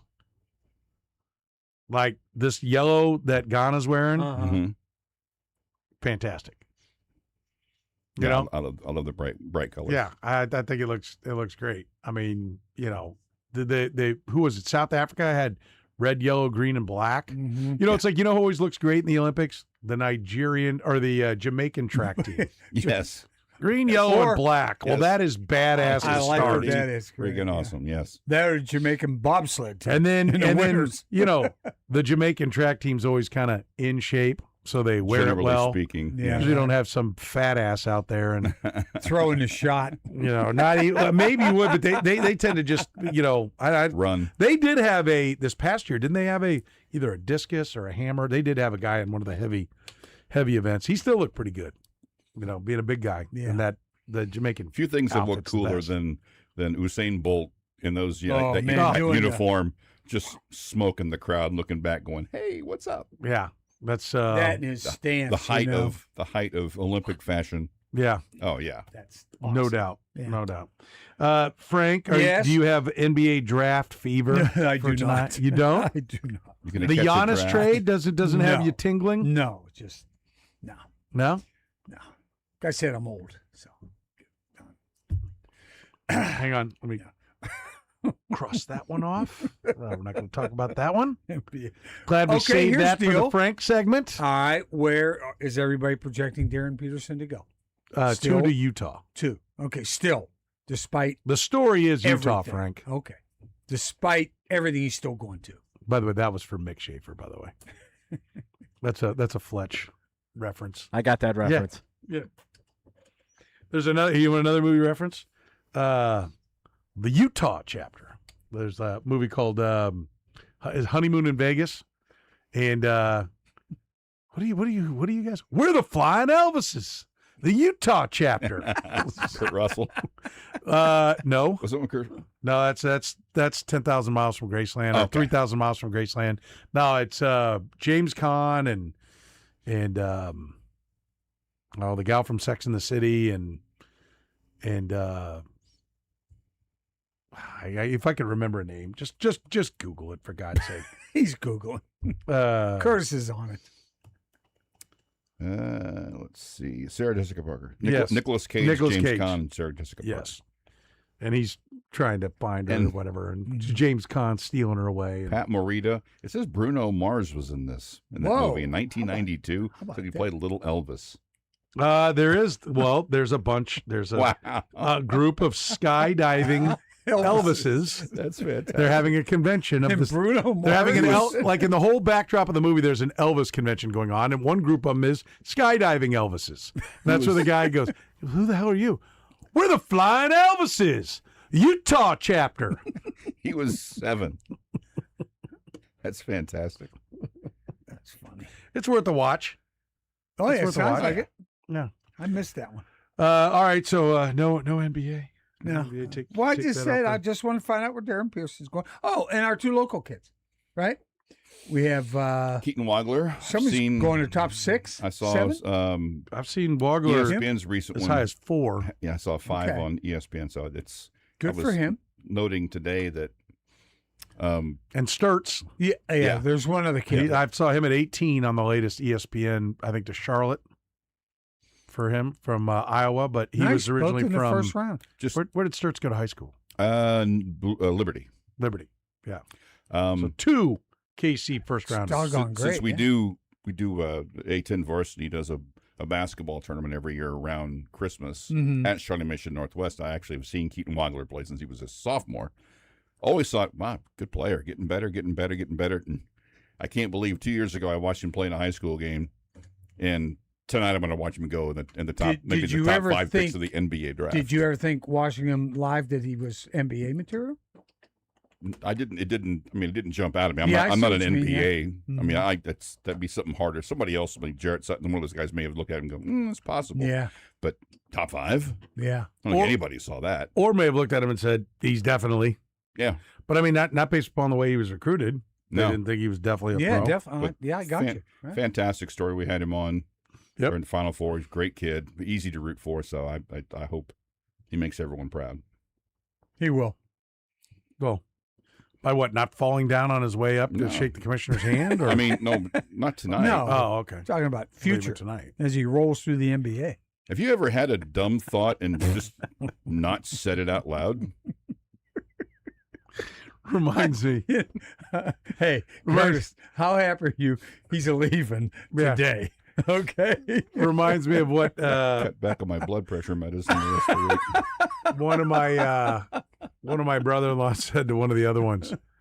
Do you have an internal dialogue at all? Dude, we've all known someone like that. Oh, absolutely. Yeah, no. It's just he's So- just gonna let it all out. Somebody once said in one of the roasts, "Hey, so and so, have you ever thought of something unfunny and not written it down, or not recorded it?" Yeah. Yes, I think Darren Peterson will go to the Jazz. So Top three his seem stock locked in, never don't really they? fell off, right? Although he was well, projected It as did with one. me. I wouldn't take him to. I wouldn't either. I Yeah. would. I'd take Acuff ahead of him. I'd take Boozer ahead of him. Definitely take the Vance ahead of him. I might take Caleb Williams ahead of him. Caleb Wilson from North Carolina ahead of him. And I'd take Wagler ahead of him because I think Wagler's going to want to go. Mm-hmm. Yeah. You know, I'm not convinced this kid's going to play more than, Kyrie Irving. Now he was hurt and out, but he barely played his freshman year, right? And then he went 1-1. How many times has Kyrie Irving played 80 games? Probably never. He's been in the league for 15 years. Has he played 80 games yet? No, he has not. The answer is 0. I was going to say 4. How many times has Kyrie Irving played 70 games? 0. 4. 3. Oh. How many times has he played 60 games? And then, so I want to be clear. The 4. 60 will include the 3 with 70. I'm not saying on top of. Yeah. So you got 3, so you know it's 3 or more. Okay. How many has he played 60? You say 4? 6. Wow. So, like, guys who are hurt Are hurt. I mean, I'll quote Jeff Passan. The easiest way to predict injury is those that have already been hurt. Mm-hmm. Sure is. And I don't. It's amazing how many times people stray from that. And then but he's going to figure it out. Oh yeah, like he figured out that great story about creatine being the problem. Yeah, he sniffed that one out. Like he's going to figure out what. I mean, how does anybody I love how the idea of I know accepting stupid and acting like they're not stupid is, something we love to do. Yeah, right. These days, but come on. The like if you're a team like, oh no, he's going to really dive in and he hatched or took whatever somebody told him and went, try this creatine thing. Well, no, try this without investigating. What is this? Don't worry about it. Try it. It'll be fine. That forget about that. Even if I can see a guy who's a dedicated athlete that trains and you got a trainer you trust or your dad who shouldn't be giving you nutrition or an uncle or whatever it is, and you do that. But just the selling that like everyone's going to be like, oh, yeah, okay. Nobody's going to be like, oh, let me look into that. Yeah, that's absolute crap. Yeah. There's nothing to that. That was his pitch. Yeah. And then he went, so I'm ready to go number 1. Yeah. I'm not talking to anybody but Washington. Yeah. But come on. I'd be skeptical of anybody he couldn't get through a short season at this level, but he's going to play longer seasons at a much higher level, and it's all going to be good. Hey, there's going to be no issues. And then I'll throw in, and I'm going to play the point. Maybe you let us draft you in. We'll have some input on that. Yeah, we'll tell you. Like just the whole thing. Like you had a damaged college career, and he went through the process like he was infallible, like he was Carmelo Anthony. To be honest with you, like came in, shot up the rankings from where he was, came in at like 20 or 18 or something in the class, led his team all the way to a national championship, playing his ass off, and had everything going for him. He'd gone from like 6'6", 185 to 6'8", they were listing him, so probably from 6'4" to 6'6", and now like 220 pounds, has a great season, and there's nothing. What are you dinging Carmelo Anthony for when he comes out of Syracuse? Now you could be, later his offensive game actually is a lot like Darren Peterson's. The ball sticks, but like you didn't win anything at Kansas. You didn't play all the time, and then you're walking around like God's gift. Yeah, like I wouldn't want him attitude alone. Maybe give me Darius Acuff. Yeah, I'm in the walking boot, coach, till it's time for me to hang 45 on these jackasses because we need this game. I'll take that guy. Mm-hmm. I wouldn't want him in my locker room. I'll tell you that much. Listen, I'm sure he's a fine kid. Everybody from Kansas says, he gets along with his teammates well and everything, but it's like, do you see all this other stuff, though? I mean, I know if you're at Kansas, you got to say what you got to say. Yeah. You can't bury the kid. But as an NBA exec, I can. We're not taking him. Yeah. Coach. If I'm Utah, I'm trying to peel back the 3 or 4 or 5 to the next guy I want, get some more picks, let somebody else come up and take him. If somebody else thinks he's number 2, have at him. That's my thoughts. Yeah. Frank Bull is with us, the Godfather of Kansas City sports is in the house. He's brought to you by our friends at Applause Custom Sight and Sound. Kansas City's best when it comes to smart home technology, in-home theaters. You need rocket fast Wi-Fi integrating everybody in your office or your home. Yeah, they can do it. It's Applause Custom Sight and Sound. Find them online at applausetheater.com. The program with Soren Petro. Too fat to run. Weekdays from 2 to 6 on Sports Radio 810 WHB.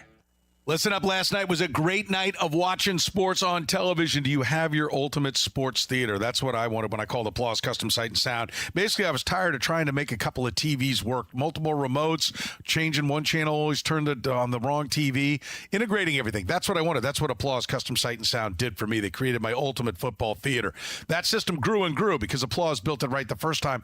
We now have a fully automated smart home. But listen, when it comes to watching that sports last night, OU and North Carolina, you got the baseball championship on, you got World Cup soccer going last night, and you're trying to watch all the different games. Royals baseball. Listen, I've got a wall of TV so I can watch all the games. Listen, maybe your job isn't watching sports like mine is, but maybe you want that ultimate football theater. A college football Saturday with games everywhere. How about integrating it all over your basement? Having a true man cave. Applause Custom Sight and Sound is the best. And how about controlling the lighting? How about controlling the climate, security, and surveillance? All right there on your smartphone. You can do it all. They're Kansas City's best when it comes to smart home technology. I know. We love it. Applause Custom Sight and Sound was in my old house. They're in my new house. They've been with us for more than 20 years. More than 20 years in business in a line of work where most companies don't even last two.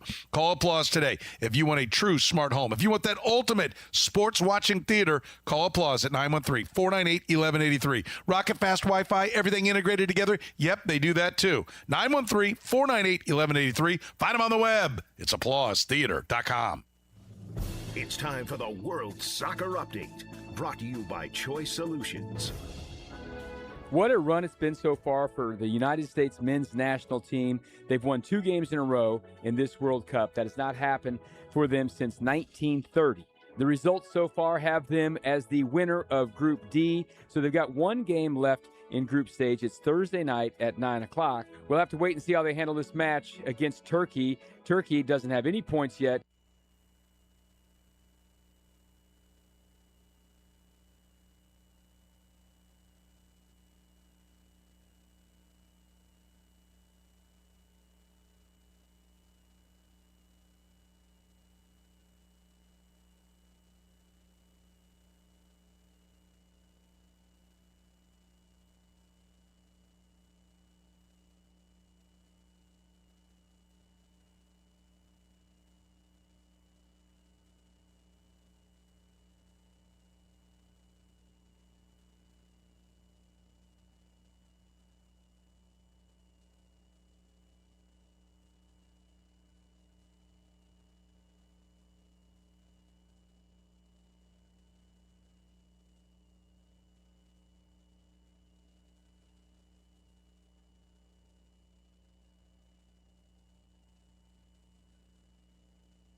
All right, the Twin Peaks end of the hour answer.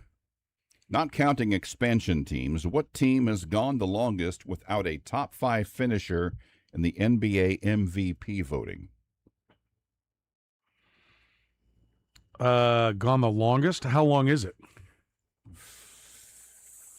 47 years. Oh, gosh. So, and it's active? Yes. They haven't won it since in 47 years. Clippers? Well, that would put it at 79. So the Wizards with Wes Unseld. The Washington Wizards / Bullets, 1979 actually was Elvin Hayes. Elvin Hayes, okay. Who won it. It's been a minute. That's amazing. The longest stretch without having a top 10 selection is Atlanta, who has not had a top 10 pick since Dominique Wilkins in 93. Wow. Holy Sweet cow. Dominique. Holy He's cow. a player. Ew. Frank Bull is with us, brought to you by our friends at Applause Custom Sight and Sound. Time to get some Frank opinions. Curtis, where do we begin? When does Bobby Witt Jr. return to the Royals lineup? In Tampa? In Chicago? Next week or later? In Chicago.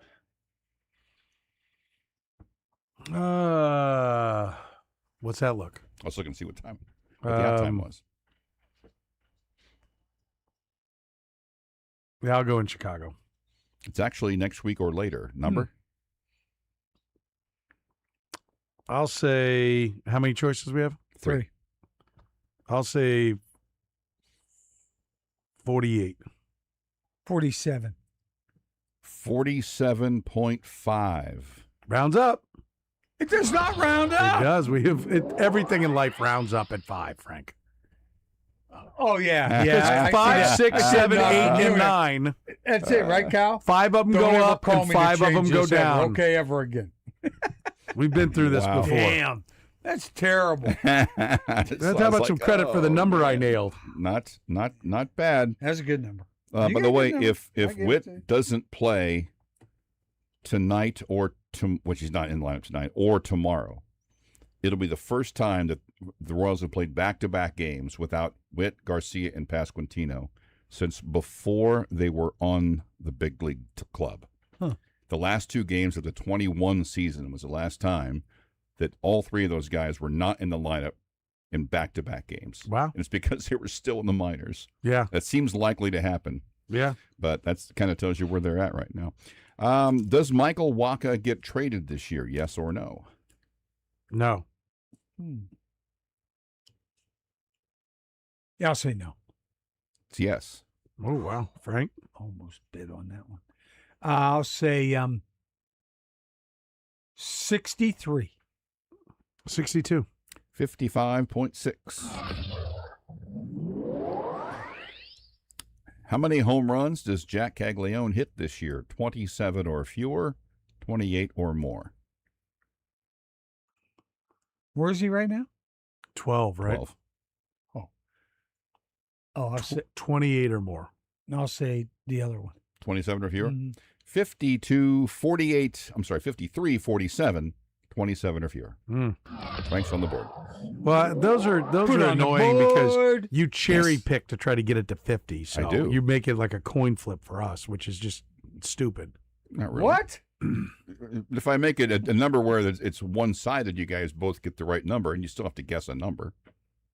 I mean, you're guessing what percentage said 50, said 27. Did I get the last question right? You did. No, I didn't. Oh, you didn't. Well, Hence- Oh, okay. There you go. Hence, It's stupid. It's the exact The, same yeah. situation. hence the angst. No. in his voice. Hence, I was robbed. Oh It's boy. all about How many wins for the Royals this year? 75 or fewer? 76 or more? That would necessitate them playing about 500 ball the rest of the year. 75 or fewer. Number?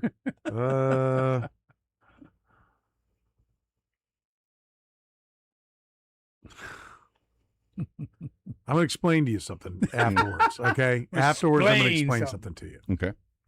I'm going to go with 63%. Oh, higher, 64. 79.1. That's annoying. That's even more annoying. What needs to be I'll explained? explain it to you later. Okay. He'll use math. How many Big 12 players go in the first round tonight? Jay Billis has 9. I said 7 or fewer, 8 or more. 8 or more. It's actually 7 or fewer. Okay, Number. Frank. I'll say 60.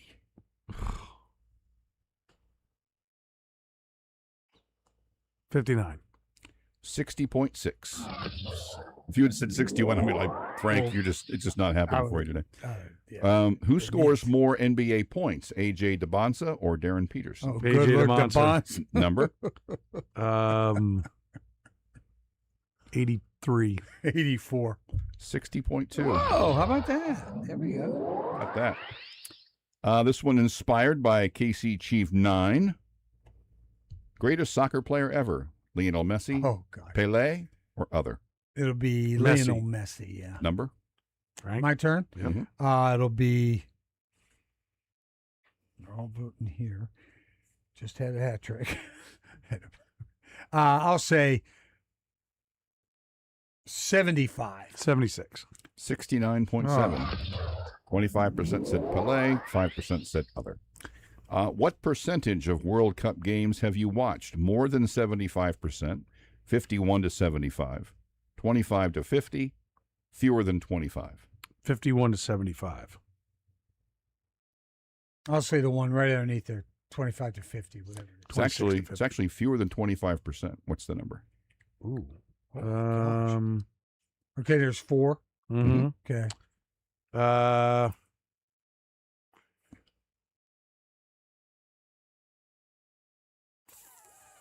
37%. That's a pretty good number. I'll say 38.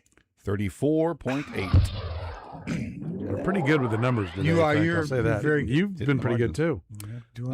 Have you been to a World Cup match this year? Yes No. or no? No. Number? 90. Higher. Oh, geez. 90. 90. 91. 96.2. Yeah. Those prices are- When you slow. Which of these 4 teams would you most want to win the World Cup? Argentina, Spain, France, Italy. I just listed the 4 top teams. Argentina. Yeah, Argentina. They're here in town. Number? Argentina, France, but you just did 4. Yeah, Argentina, Spain, France, Italy. Can't do more than 4. Wish I could Italy? give you 5. They're not even in the World Cup. Did you put Italy down? I did. I wasn't thinking. I just went and looked at I meant England. Crap. I typed Italy. Here's what's amazing. 14%. Because they went Said- this dumbass. They went, I'm "Wow, I'll putting take Italy it." down. I meant England. I was looking at the top Cancel 4 that teams. question. Top 4 teams in the world in the FIFA rankings. England was supposed to be the 4th team that I put on there. I typed Italy for some reason. Well, we can't have it doesn't. So what percentage Doesn't- said Argentina? Yeah. Was that the No, he said what? Oh, yeah. You both said Argentina. So Yeah. what percentage? What number?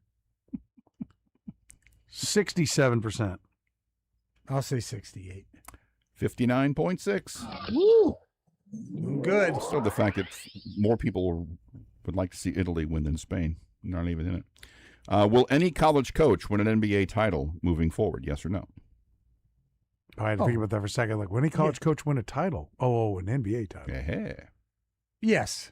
I mean, somewhere down the line. Yeah. Yeah. Number? Mine? Yep. Okay, I'll say 65. 66. 54.2. One more or 2? I think we're done. One more. I know. think I we're think done. one We gotta get- more we gotta would get be this one. really good. We got to get this one. 2 in would now. be better if I get this. I should have stalled on that last one. Have you ever fired a handgun? Yes or no? Oh, gosh. Oh, God. That's good. I assume the answer is no. Yeah, it's no. Answer is actually yes. Oh, wow. God, there are a lot of people locked and loaded It's around on here. me. 60. 61. 79.5. Yeah, Folks okay. are Time to take a break. packing in KC. 66. What do we got? All right, the overall record 10-10, 4 ties. In the aggregate, Frank 145, Soren 135. Oh, man. Wow. That's annoying. Wow. That's annoying. Hey, it's June and I'm still in it. Okay, so that's an upset in its own right. Okay, so there we go. All right, we'll take a break. How stupid am I in current events? What in the world, Soren, is next? The program with Soren Petro. It's like part elephant trunk, but only about, 2 inches long? Curtis, you'd know about that. Weekdays from 2 to 6 on Sports Radio 810 WHB.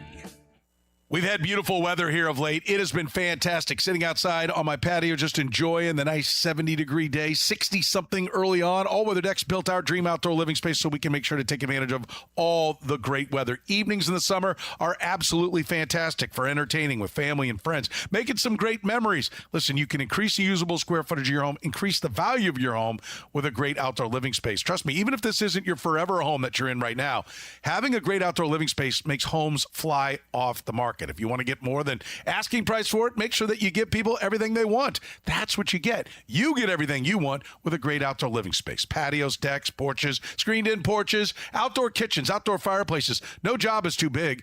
All Weather Decks has built the biggest jobs in Kansas City. You can see some of the great photos of finished projects. Go to allweatherdecks.net. That's allweatherdecks.net. Photos there of finished projects, the map link where they've done jobs, probably done a few jobs in your neighborhood. They work the entire metro and even a little bit beyond what most people would call the metro. Multiple crews means that they're only 6 or 7 weeks away from starting your project. Really, the only thing preventing them from starting sooner is getting the permits. Once they've got the permits, they're ready to go, and they'll finish it faster than anyone else. Most importantly, build it better. That's why they've got an A+ rating with the Better Business Bureau. 24 Angie Super Service Awards, Best of Houses Award winner. You can check out those awards online at allweatherdecks.net. Even get a free estimate started at allweatherdecks.net, or just call Cass and the guys at 913-206-1974. Tell them Petro sent you. Tell them you want your dream outdoor living space, just like All Weather Decks, built for me. It's allweatherdecks.net, and relax. He's a former coach with 2 sons who played professional basketball. Satch Sullinger's a competitive individual, but his golf game was suffering because of painful joints. Right, that's real important, the golf game. Right, as we get older, we create these bad habits because we're relegated to hit a certain way. QC Kinetics used regenerative treatments, all natural healing properties from Satch's own body, to restore those damaged joints and get his golf game back on track. QC Kinetics regenerative medicine is regenerating me, all natural, and that's what I'm about. I'm going to tell everybody why I'm better. Oh, and by the way, looks like the competitive Satch is back. We're all in the same boat, and I'm getting better, and I'm watching them stay old. Go to QCkinetics.com. Get relief and your game back. Call for your complimentary consultation. Call QC Kinetics, 816-412-6299. That's 816-412-6299.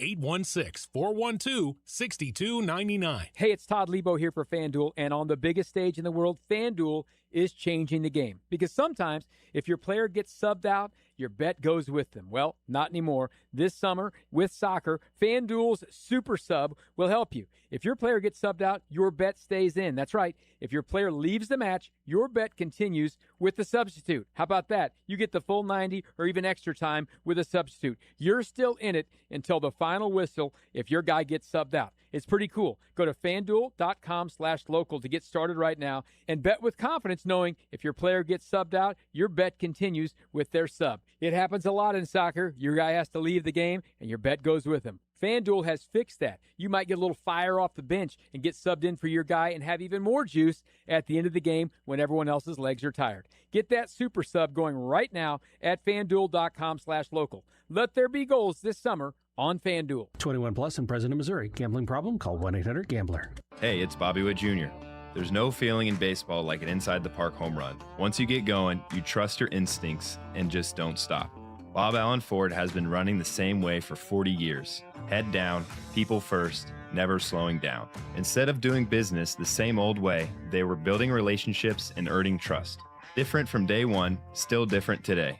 Bob Allen Ford. All Fords are created equal. It's the dealer that makes a difference. Find your perfect vehicle at boballenford.com. Yo, it's Jay Uso from WWE, and I'm Jimmy Uso. Chumba Casino and WWE.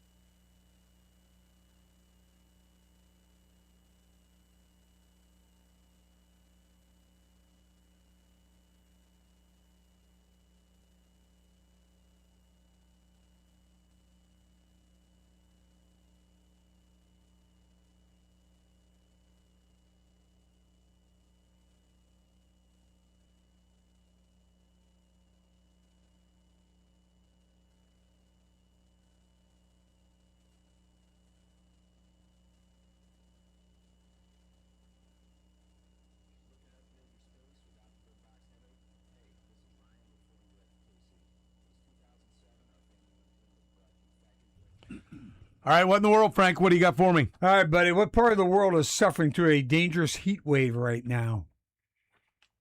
South America. Europe, France, Spain, Italy, but the average temperature is only 86 degrees. I don't know what the deal is there. Okay. Family-run fireworks company here in town had their giant inflatable stolen. What was the giant inflatable? Godzilla. Very good. I happened to be walking by a news TV, and that was like the FIFA's lowest ticket price for the round of 32 at Arrowhead right now is what? like 4,400, isn't it, or 3,800? No, 1364 for the round of 32 game. Oh, the round of 32. 1364. Okay, yeah. Okay. And pronounce capital Turkey. Turkey. Turkey. Really? So you think you're cultured? Not You necessarily. think you're better than me, Frank? Don't even think about Cabo Verde, where that is. Cabo Verde. I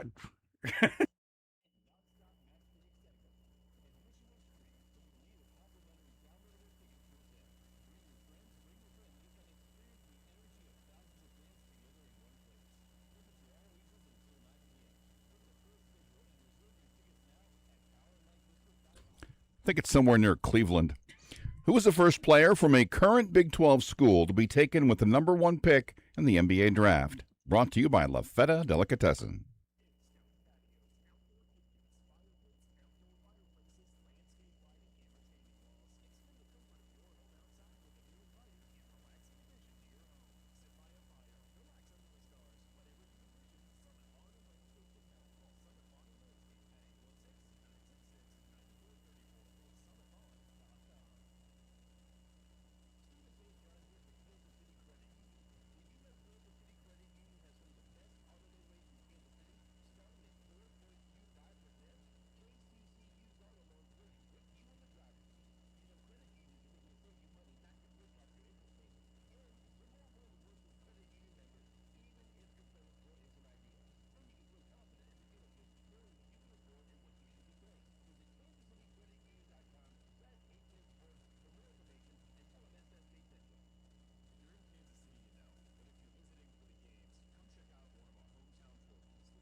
Second half of the program begins right now. Sam McDowell, columnist for your Kansas City Star, joins us here in the program. Brought to you by our friends at Roberts Robinson. Great time right now to check out a truck at Roberts Robinson. Have you been thinking, you know what? Basically, my truck is my office. I need to do a little bit more, and I need a new truck.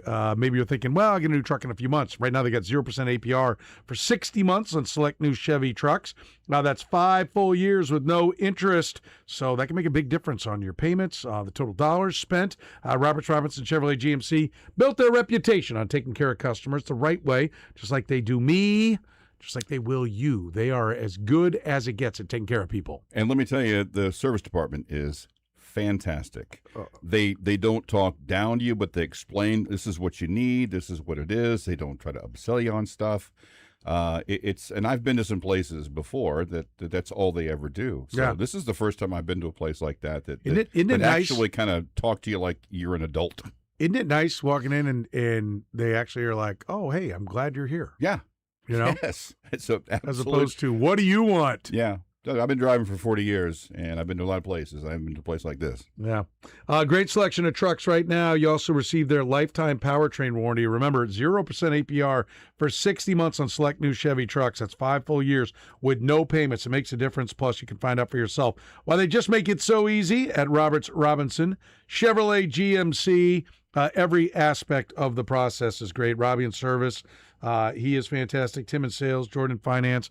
Mike Robinson has a great group up there, and they will take care of you the way they take care of me, Curtis. So many people. Find out why so many people love buying their vehicles at Roberts Robinson, servicing their vehicles at Roberts Robinson. You go to robertsrobinson.com to check out their great selection of vehicles. Let's welcome Sam McDowell from the Kansas City Star. Sam, how are you, buddy? Doing great. How you doing? Doing very good. And can I talk to you about the Giannis trade? Sure. Okay. Frank waved me off. Did he? Yeah. Who will ultimately get the better of that deal, the Heat or the Bucks? To be honest, I'm not. It's a weird match to me for both teams. But I guess I'll say the Bucks. I kind of think so too. Why is Giannis going to suddenly be healthier than he's been the last couple of years just because he's in Miami? And they stripped a lot of the pieces that they need to go around him and Bam Adebayo, and the clock is ticking. Well, and they need a very. I was thinking about this. When is the last great team in which their two best players could not shoot threes? And attempting to shoot threes is not shooting them well, because you look at Bam's stats, which I did last night, and he shoots like 5.5 threes per game. But he shoots 31-point-something% from three. So an exercise that Curtis also enjoys, I just decided to go on StatHead and see, okay, guys who shoot at least 5 threes per game. Mm-hmm. Like I said, he shoots 5.5 and played at least 50 games this year. There's 83 of them. Bam was 83rd out of 83 and shooting percentage. And a 3-point shooting percentage among guys who shoot the ball that frequently from three. Suboptimal. And among overall from anywhere on the floor, if you just include that group of players, his effective field goal percentage was 82nd out of 83 guys. And we know Giannis doesn't shoot. There was like a couple years where he decided he was going to be a 3-point shooter, and then he'll let it fly. He just didn't go in. To his credit, he scaled back on the frequency of it. But I was just trying to think of, like, when is the last great team whose two best players couldn't shoot threes? Because in the old era, you might be able to find some guys that fits. I mean, even Michael Jordan was not a great 3-point shooter. He didn't shoot much at all. Him nor Pippen and Magic and Kobe Bryant. Kobe Bryant wasn't a great 3-point shooter. I think you could argue that, like, the LeBron, Wade, Heat teams, like, those two guys weren't great 3-point shooters either. But I bet it's been a decade since we've seen, like, a great team that's been attempted to build this way. And, I mean, you think about it, okay, so you need 3-point shooting, we just gave away your best one. Like, he's part of the trade. And I just don't really know, I mean, Pat Riley has done enough great things to give him credit for knowing what the hell he's doing. but I don't know that I am in love with that roster construction right now. If you have a chance to get Giannis, I'm not saying, hey, don't go get this guy. But to me, what I am saying is find a subsequent move to where this fits a little bit better than it is apparent right now. And we'll see. They'll get a chance to try to put it all together. We'll see if they can. Yeah, I mean, tonight's a big night. I mean, I think there'll be more non-draft trades coming over the next, whether it's the hours leading up to the draft, during the draft, right after the couple days after it, whatever it might be. I think that there should be some other guys that maybe could fit who could be available, but it's just an interesting fit because this isn't the way the rest of the NBA is going. It's like stacking two guys who clog up the lane together. And they've given away their best chance with first-round draft picks to try and go get guys. They're going to have to try to find shooters on mid-level exemptions and those kind of things because they're definitely going to need some people to open up the floor around those guys. So yeah, and that's the other part about the trade is, I mean, I applaud Milwaukee for not just trying to get picks, but trying to get players, because when you only get 3 first-round picks, I know I'm saying only, but I do mean only because theoretically the Heat should not be one of the worst teams over the next 3 years. I don't think they're one of the best teams right now. I think they'd have to make some moves to be one of the best teams, but obviously the lottery is going to be different. So those picks, maybe if they just miss out on the playoffs, you could have something, but they're more likely than not to make the playoffs the next 3 years, in which case those picks aren't great when it comes to the NBA. I think once you're out of the lottery, but the Heat take advantage of like non-lottery picks as good as well as anybody in the league. So those picks are actually probably more valuable to the Heat than the team that's receiving them. Yeah, I think it is an interesting trade. I mean, it does feel a little bit like Pat Riley's not getting any younger. How old's Pat Riley now? He's got to be in his 80s. 81, I think. Is he 81? Yeah. That there's like, okay, I want one more. Let's get it done. This is the route we're going to go. And when we talked to Orlando Alzagari, who does his radio show down in Miami, says, is Miami going to get, this was yesterday afternoon, is Miami going to get Giannis? And he said, no. And I said, okay. He said, Jaylen Brown, too good a piece. That's what they're going to go for. I said, well, Bam Adebayo. He said, Bam Adebayo was never a part of this trade. And to your point, I'm like, now as it came down, and one of the reports was that Boston wouldn't put in some other young players. They're like, Jaylen Brown's great. Okay, but we want some other young players. It was Jaylen Brown and 2 firsts or 3 firsts and Tyler Hero and like several other guys. Yeah, where's a piece for sure. And putting that all in there, I also kind of feel like I'm like you. Like, I like Bam Adebayo, but he's not a major, like he's a part of the reason why you're not in the playoffs is because he's your lead guy. Or just he should be like your 3rd or 4th guy. I mean, to me, it's also, and this is what's interesting to me about the draft leading up to it too, from a Darren Peterson perspective. It's about fit, and it's not just collecting talent. When you look at the NBA, it's trying to make everything fit together. I mean, I don't think the Knicks are the most talented team in the league, but that group of 5. And really 6 when you expand it to include, our own Landry Shamet here in Kansas City. I think that group just fits really well together. Like, that group plays well together. It's evident that they've been playing together since as long as they have. Well, I think they've got 3 guys. I think it infected Karl Anthony Towns. Jalen Brunson is a lead dog. There's no doubt about it. And there's some hero ball that comes with him. Sometimes you're like, I should have given that one up. Well, he leads the NBA in time of possession. Yes. I mean, but there are 3 unselfish players around him. I mean, Jason Hart, OG Anunoby, and Michael Bridges are unselfish players that play well with or without the basketball. They all move the ball well. They all can shoot a 3 if you need them to. They'll all defend. And the guy I love the most, he's one of my favorite players in the league, is Jason Hart. Josh Hart. Or Josh Hart. Yeah. Because I love him so much I don't even know his first name. Because he is the ultimate. I called him. He's the guy we all think we are when we play pickup basketball. Oh yeah, I'm not going to lead us in scoring, but I mean I play lights out defense and I move the ball and I'm always in the right spot. And if you need a big shot, I mean I'll hit a shot. When I hit it, it's going to be a big one. Like that's who he is though. That's who we all think we are when we play pickup basketball, but he is that guy. And then he's completely self-aware. Did you hear his comments about talking about his game? Like, if I'm the second leading scorer, like, get the lottery balls ready. Yeah. Like, we're in trouble. Now, if I'm our fourth leading scorer, okay, we got a pretty good squad.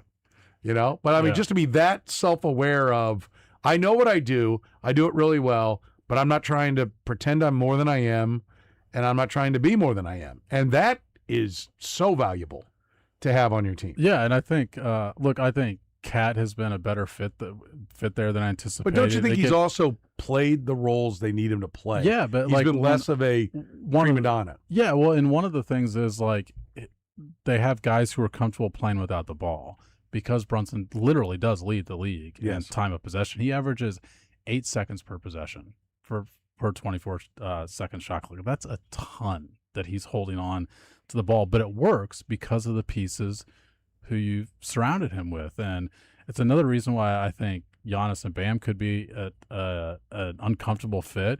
And it's also why, like, I was looking into this a bunch last night just in the Darren Peterson context as far as what spot is best for him when you look at the draft, because the guy who's second on this list, now he didn't play last year, so you got to date back 2 years, behind Brunson, is Trae Young holds onto the ball a ton. Yeah. And Darren Peterson's a guy who plays with the ball. He's a ball-dominant player.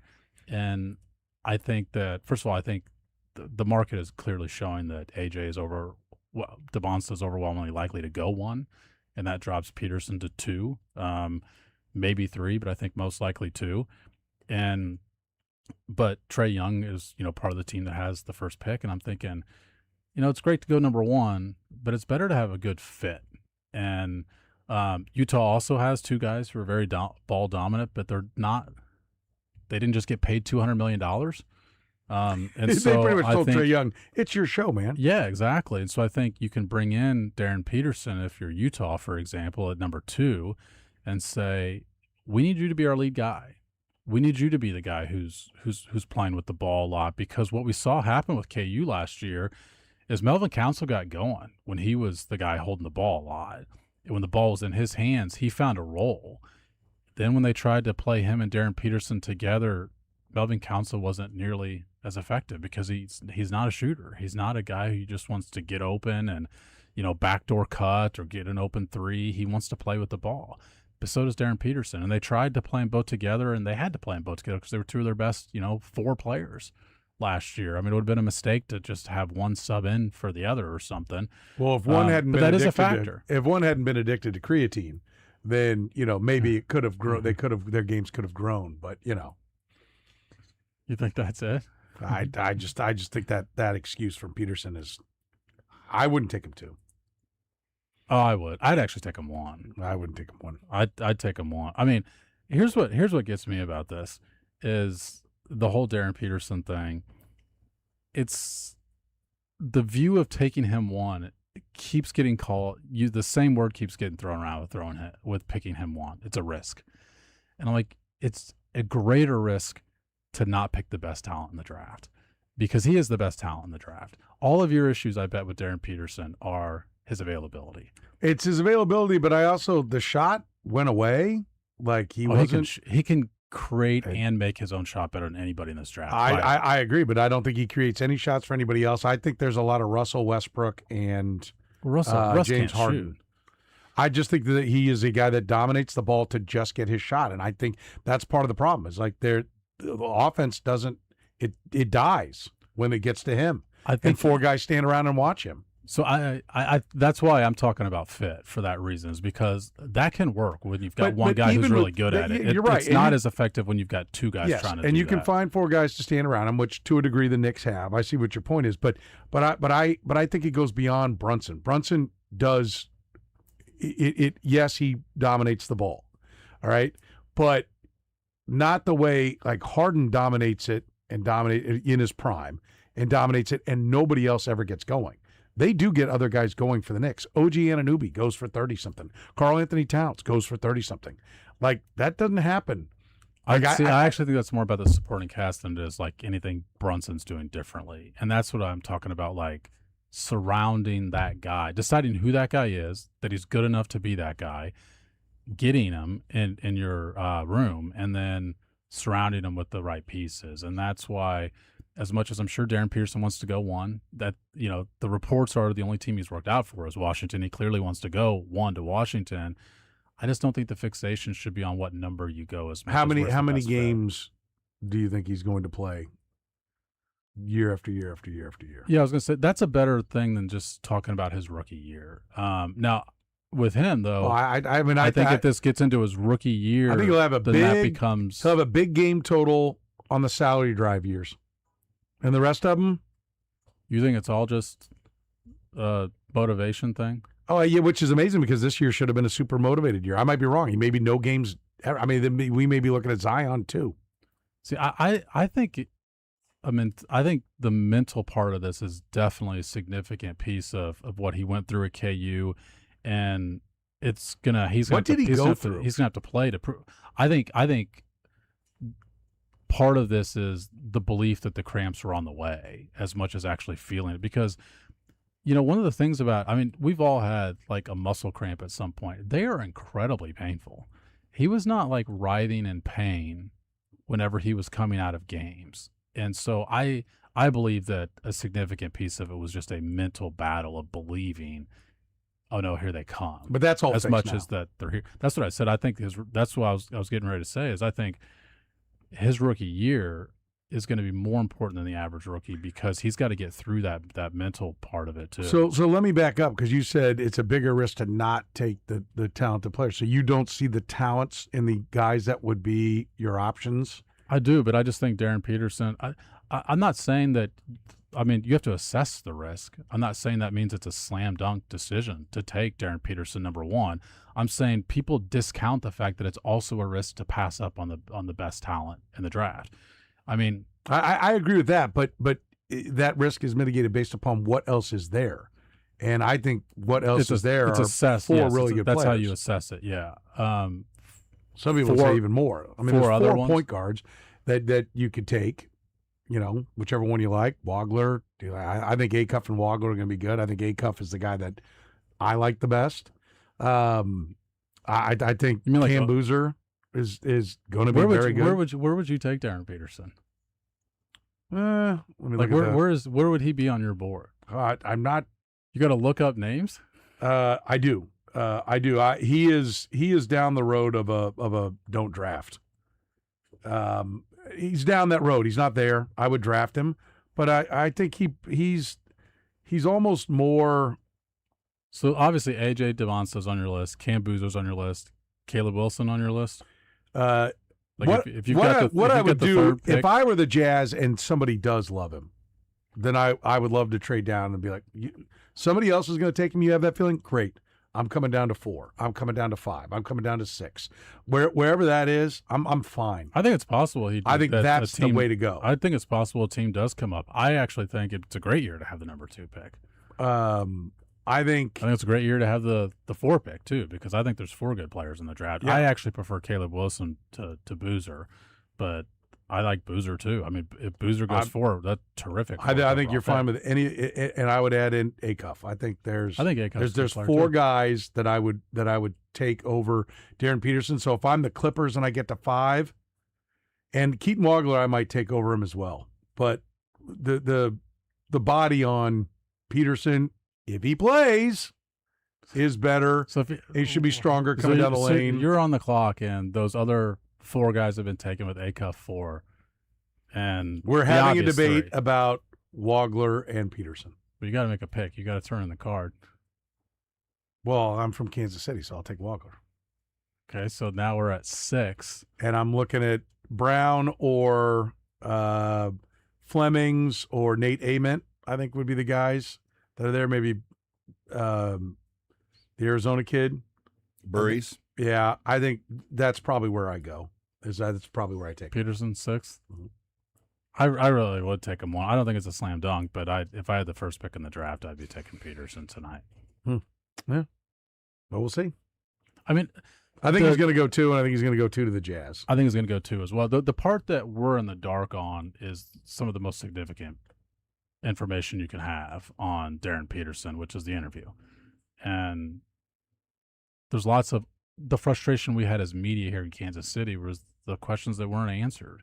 They were answered short. They were incomplete, and you're going to have to answer those when you had these interviews. So that's I mean, the NBA teams who were picking in the top 3 who interviewed all of these guys, the most important one on their list was Darren Peterson, all of them. And so we don't know how those interviews went necessarily, but I think the talent-wise, when they finally knowing the talked to availability, him, I'd give him. I do think there's an attitude issue too. The whole, I mean, and maybe it's because maybe one day he's going to be like, hey, get these people out of my ear, and you'll be like, okay, he's a better guy. But the whole, I'm only talking to Washington. Yeah, the fact that the Jazz didn't talk to him until last weekend. Stop. Reportedly. Stop. Your resume does not say that you only talk to the one. Whoever gave you that, you got to be smart enough to be like, hey, you're the guy I was listening to on how we were handling things at Kansas, and that didn't go so good. Stop listening to these fools. Yeah. I mean, if I didn't want to go to Utah, I guess, did you have the same issue? That's another thing. Did you have the same issue with like Eli Manning, for example? Yes. I don't. And I think Eli Manning is going to be one of the worst Hall of Famers. I think he will eventually get in. He's going to be one of the worst Hall of Famers in there. Yeah, but first of all, I'd love to be one of the worst Hall of Famers. I would too. But I'll make you the case. I don't think Eli Manning should probably be in the Hall of Fame. Yeah, but I guess what I'm saying is, well, he was not Peyton. I will tell you that.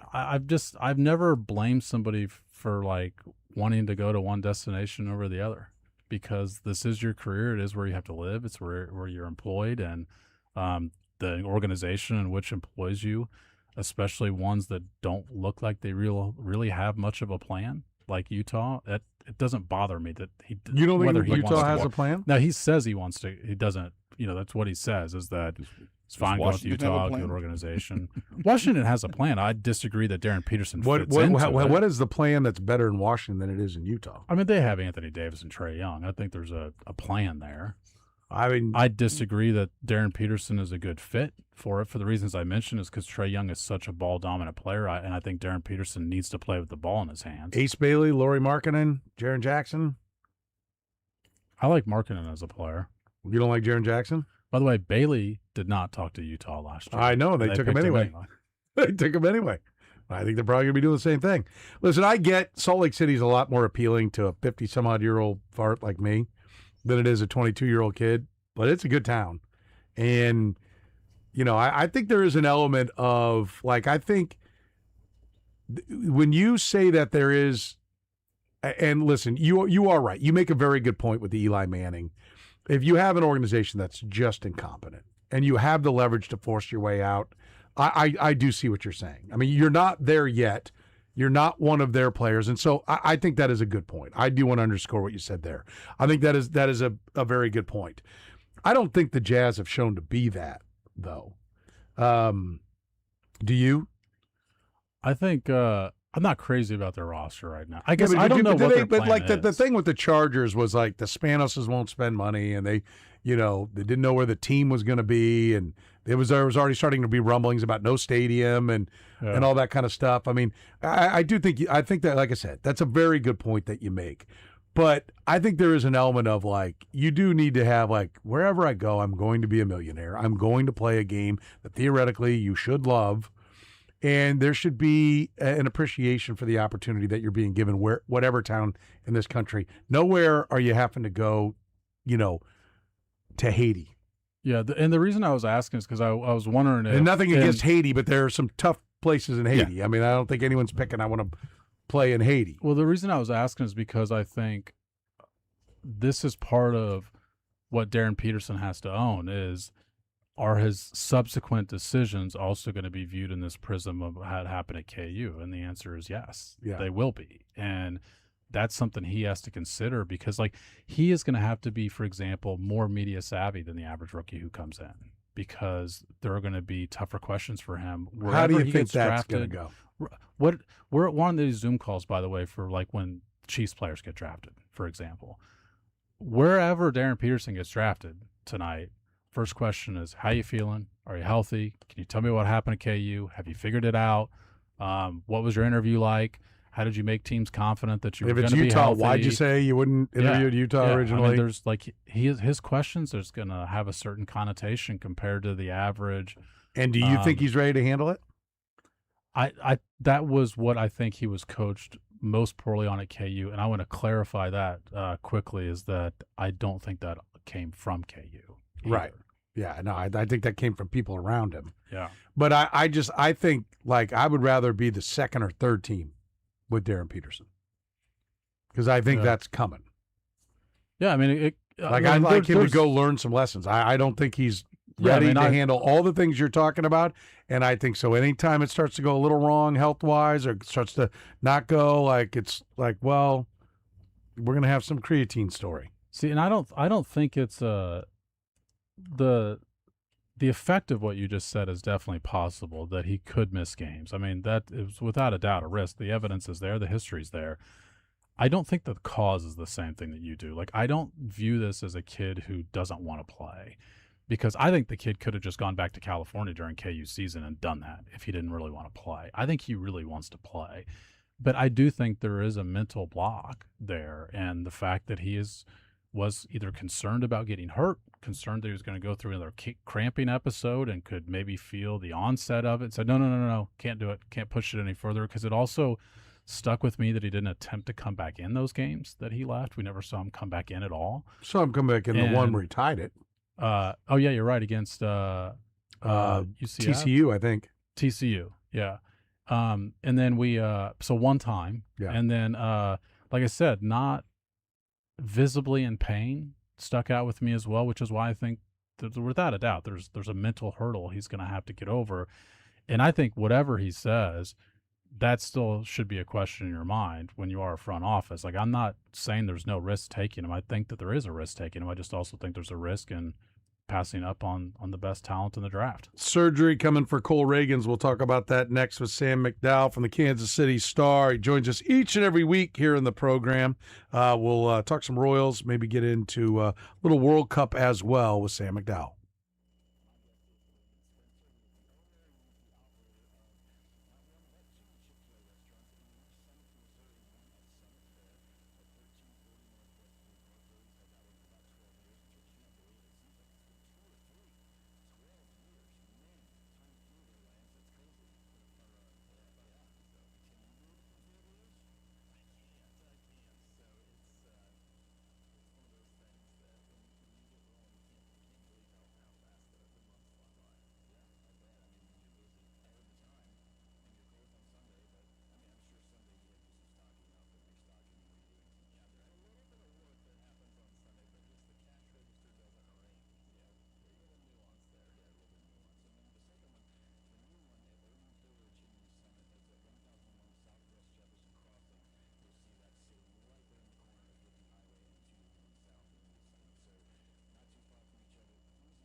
All right, the La Feta Delicatessen, end of the hour answer. Wasn't this once your theme song, Sam?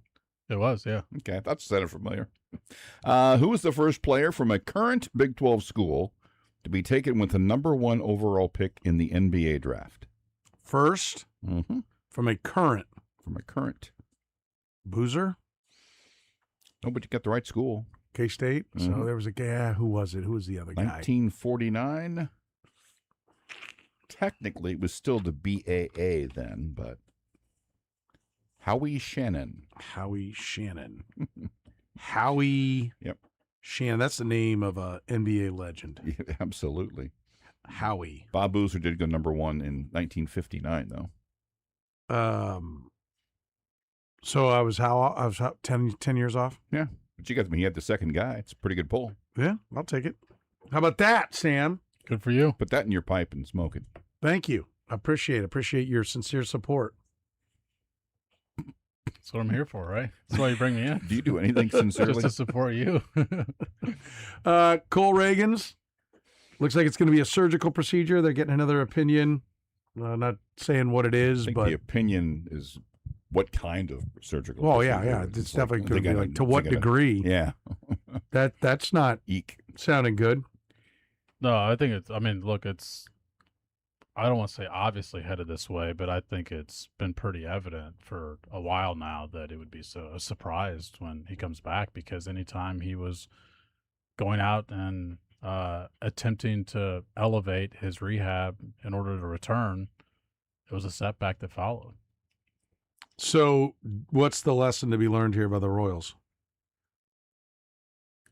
I think this entire I think the Reagan's injury itself fits into an entire season, or off season, I guess I should say, of believing, and the Royals aren't the only team that falls into this trap, but believing that the best you've seen one of your players is just like the expectation that you're going to get out of them every year. Mm-hmm. And it's a great way to put it. Michael Garcia last year having an 800 OPS hasn't been the same player. Carlos Estevez leading the league in saves hasn't been the same player.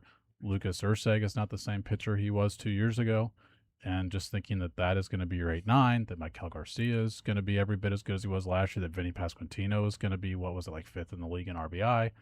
Although you just named regression's part of it. 4 players who have been hurt at some point this year too. Yeah, and Garcia going on the IL. Yeah, IL right now. Yeah, but regression and injuries are part of the game. To JJ Piccolo's credit, 2 years ago, when we were praising their magnificent 1-year turnaround and making the playoffs, he pretty frequently brought up how healthy they had been that year, and recognizing that the part that was out of their control played a role in that as well. I just don't know if this offseason demonstrated that you were going to have some injury regression as well, because I just don't think they were as prepared. Look, some of their injuries happen in the minors too, as far as starting rotation guys getting hurt too with Berger, and they've had pretty poor luck this year. I'm thinking what percentage of the players that the top 10 players that they were going to rely on coming into this year have been on the injured list or missed games because of injury. Bobby Witt Jr. is not on the IL, but he's going to miss his 4th straight game tonight, at least as a starting player. Q said he was optimistic he might come off the bench, but who knows? It's like, because you just named 4 guys that got regressions from, all hurt, and then you named somebody else. I'm like, hurt. It's really been. You expect some of it, but man, they've been riddled. Yeah, and I think just in general, when you look at maybe you said top 10, the 10 players who you had outlined who would be most influential to the Royals' success if you had going into the season, and now that you're 80 games into it, how many of those 10 have lived up to what you anticipated? And I know that Bobby Witt has like an 830 OPS, not a 900 OPS, but he's still on that list. Jack Caglione is certainly on that list. And then, I think Carter Jensen has been, you can't expect more from a rookie catcher than what he's been.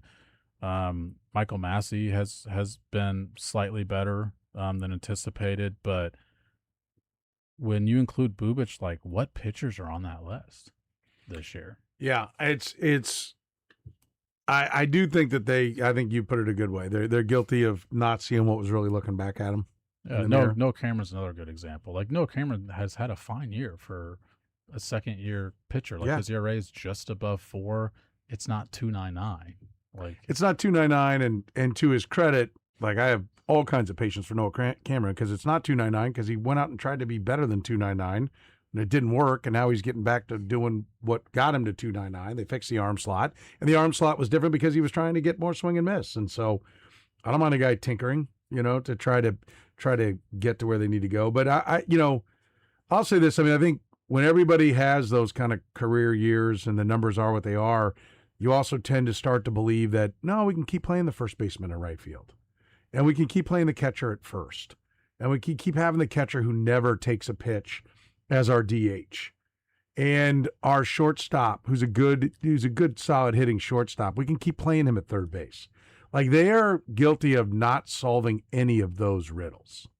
Just like positional where guys play. Yes, the transactionality of this team was a big discussion under Dayton Moore, and JJ Piccolo jumped in and started firing guys all around. Well, they were all Dayton Moore guys. He traded that whole Gavin Cross draft, except for Gavin Cross. They all went somewhere for something. He started moving guys. But what have they really done? From a standpoint, there's no okay, this guy, they're not moving any of the pieces. They're moving pawns places, but they've not moved any of the rooks or bishops or anything that in an attempt to come up with a better mix. Yeah, I mean, they did trade Brady Singer, and that's been it. And that was a guy that was considered a pain in the ass, let's be clear, and was a Dayton Moore draft pick. But I do see your point that I thought this last offseason might be the time to make an uncomfortable move, and it seemed like Chris Bubich might be that guy. And look, I think the Royals were prepared to trade Chris Bubich, and that the market didn't develop as they had wanted because he didn't pitch at the end of the year. I mean, that was so people were concerned about the injury, and he also had Tommy John just a year and a half earlier. So came back from Tommy John a year and a half earlier. So people had a right to wonder whether or not he was going to be healthy, and you're only getting him for a year anyway. But Reagans falls into that camp certainly as maybe a guy that could have been more of an uncomfortable deal, but obviously they viewed him as a guy who could headline the rotation after the free agent signings had expired, and so far they haven't gotten their money's worth out of it at all. Do you remember John Sherman's comment? Dayton Moore's always talked about a championship club. I want to see what a wild card club looks like. Yeah. Do you agree that what he was getting at was like, we've been swinging for the fences to try to get all these superstar athletes and all of this.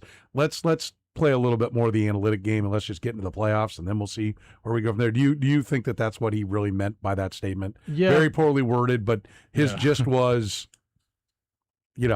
I think some people are like, he doesn't want to win a championship. Like, yes, he wants to win a championship. Oh no, yeah, he definitely didn't mean that. He just meant that the playoffs have an element of luck to them, like the objects to get into the dance. But I actually had read from that comment. I don't want to go too far. I just want to know. Okay. Well, but I want to hear what you have to say. But I want to come back to. Yeah, I guess I thought he was saying we don't need to wind up to win a championship. We can try and incrementally make the playoffs 2 out of every 3 years and just get into the dance and see what happens once we get there. Yeah. Well, so to me, those were, like you said, those were marching orders of play the analytics game. This is what we're going to do. Well, he flat out said at one point during that press conference, I like hearing the stories, but I want to hear the data underneath the stories. Right. Okay, so what data said, nope, roll the dice on Cole Reagans? None. I mean, like, that's why, and people got mad at me last offseason when I'm like, everyone's like, well, I'm not trading Cole Reagans. I'm like, well, why? Why not? Like, what? I like Cole Reagans. I mean, I get we as fans grow attached to the players, and so I like Cole Reagans. I like when he strikes guys out. I want him to be here forever, and I want him to be that strikeout guy. Okay, that's great. But the adults in the room know that Cole Reagans is going to be hurt again. And if somebody is offering us legitimate everyday outfielders for Cole Reagans, we're going to do it. Yeah, I think when you look at it, and I can't find it super quickly, the data that supports Cole Reagans' success not being fluky, and I understand you're talking more about his health. I'm talking about health. Was it his swing and miss in the zone is incredible. Yes. And like that is a very good sign of a good pitcher for the long haul, that he's not just getting lucky on batted ball stuff. And so And I know they were aware of that, but I think every pitcher has the element of injury risk to him. The strongest predictor of future injury is past injury. Yeah, yeah. As soon as he looked great, they should have been looking to flip him. I mean, like, if you want to know how what's the blueprint for an analytical team to win the World Series? The blueprint is 3, 4, and 5 is Noah Cameron, Michael Wacha, and Seth Lugo. Guys that don't throw overly hard, guys that haven't been hurt, guys that stay for the most part healthy, and they don't have all kinds of funky stuff they're doing. Like, listen, I love our Casey Kidd in Milwaukee. I mean, but his arm is going to be in the catcher's mitt here in about a year and a half. He's throwing 105 miles an hour. Like, I've seen this story. It's called Kerry Wood. And unfortunately, I think that's how Mazeroski's going to end, okay? That is just too much stuff. But how you win the World Series is when Mazeroski is your number one at 21 years old, at 22 years old. Like, that's like how you get that true ace is the guy that you're getting him before he's blown up, because he's going to blow up. Kerry Wood blew up. Steven Strasburg blew up. Everybody looked at that delivery and where it was. And so what would you do if you're the Brewers?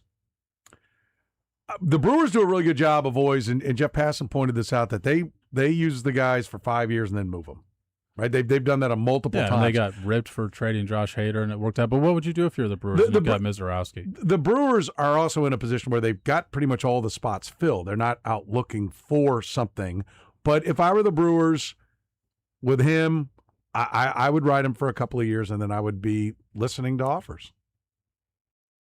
I mean, if somebody came in and gave you, 24-year-old Ronald Acuna for Mazeroski.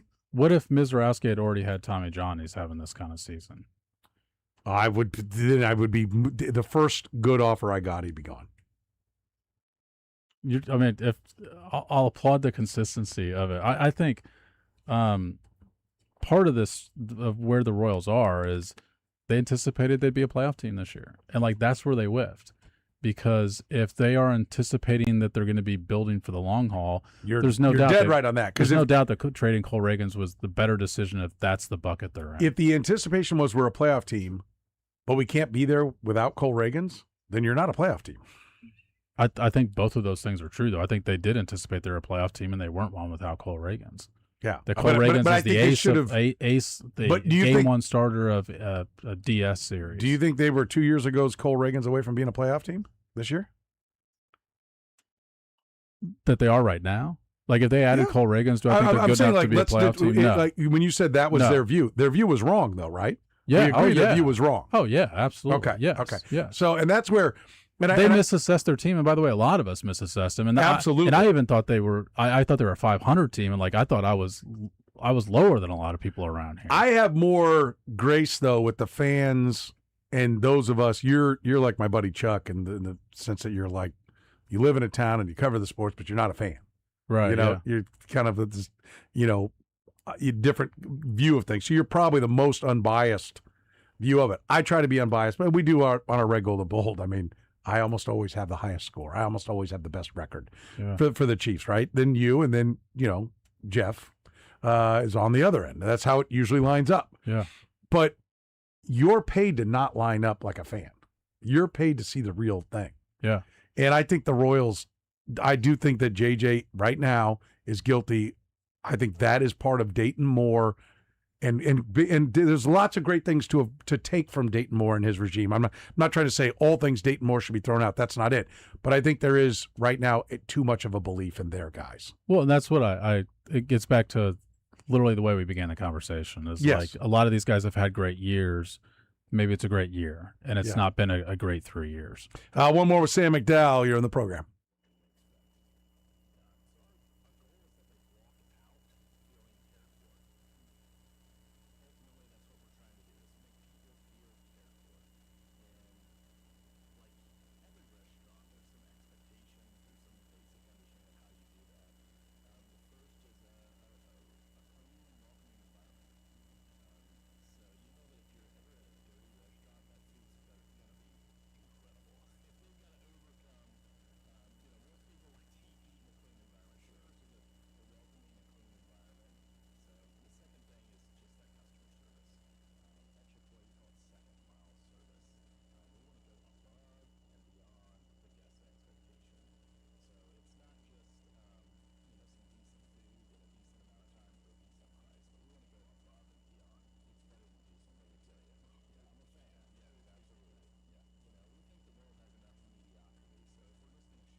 Wrapping things up here with Sam McDowell, Kansas City Star columnist. Sam, are we going to get Messi versus Ronaldo here in Kansas City? I don't. I feel more confident that we'll get another round of Messi than I do Portugal making it. So I'd say less than 50-50. I'd guess no. Yeah. Seen the prices on the tickets? I have, yeah. It's in the thousands. I mean, I actually thought that like Saturday's match, for example, might be an opportunity just for the Kansas City fan to go, and even that get in prices like 400 or something like that. Yeah, and that the was cheapest ones I could find. I will say it's so. I went to the Argentina match, then I'm going again on Thursday, the Netherlands match. I did watch Saturday from home, and I know you've watched some from home too. Like it looks awesome on TV. I think. Oh, it does. Like It I looks just think fantastic. I think Kansas City has looked really cool. Sam, thank you very much. I'll talk to you on our Red Golden Bowl tonight. Yep, sounds good.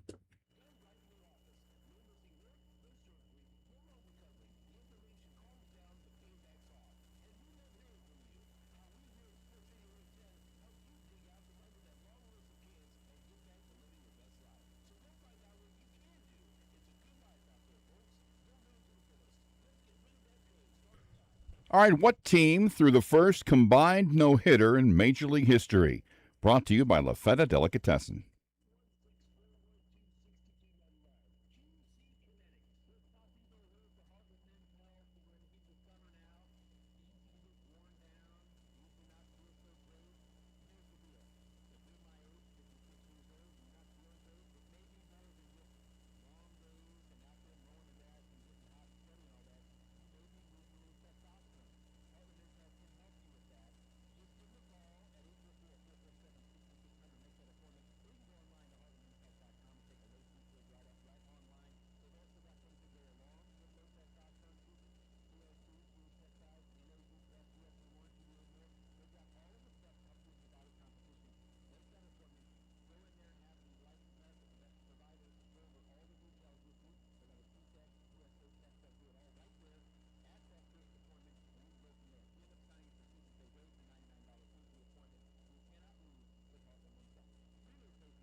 I'll see if I can more. Okay.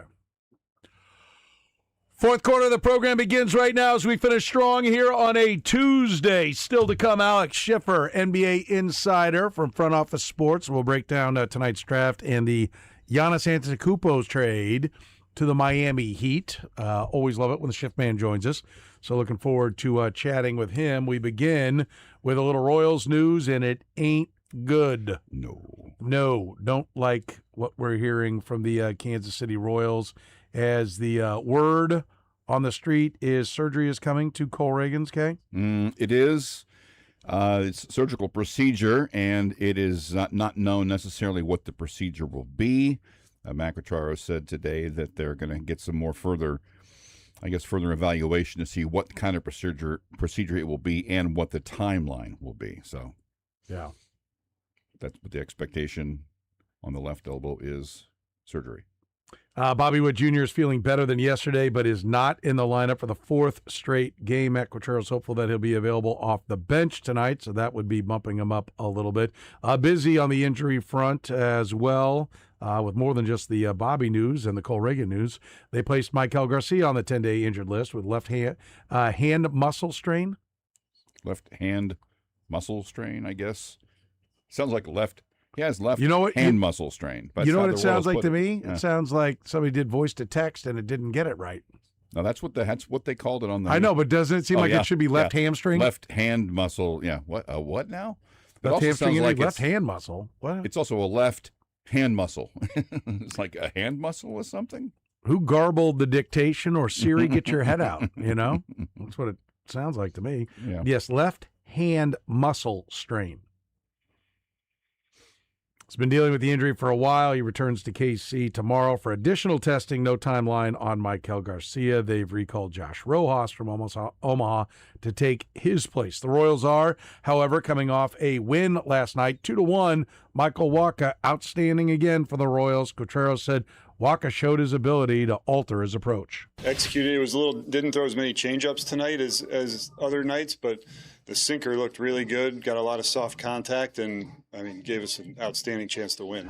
Yeah, that's not his main forte, right, is the sinker. But when he has it effectively and gets it in on him, you see the result, the soft contact, and then he supplements that with the high fastball, and the slider cutter was good tonight as well. 12 quality starts on the year. Only Christopher Sanchez, who's been brilliant, has more. He only has 13. Been historic. Yeah, historically brilliant. He only has one more quality start than Wacha.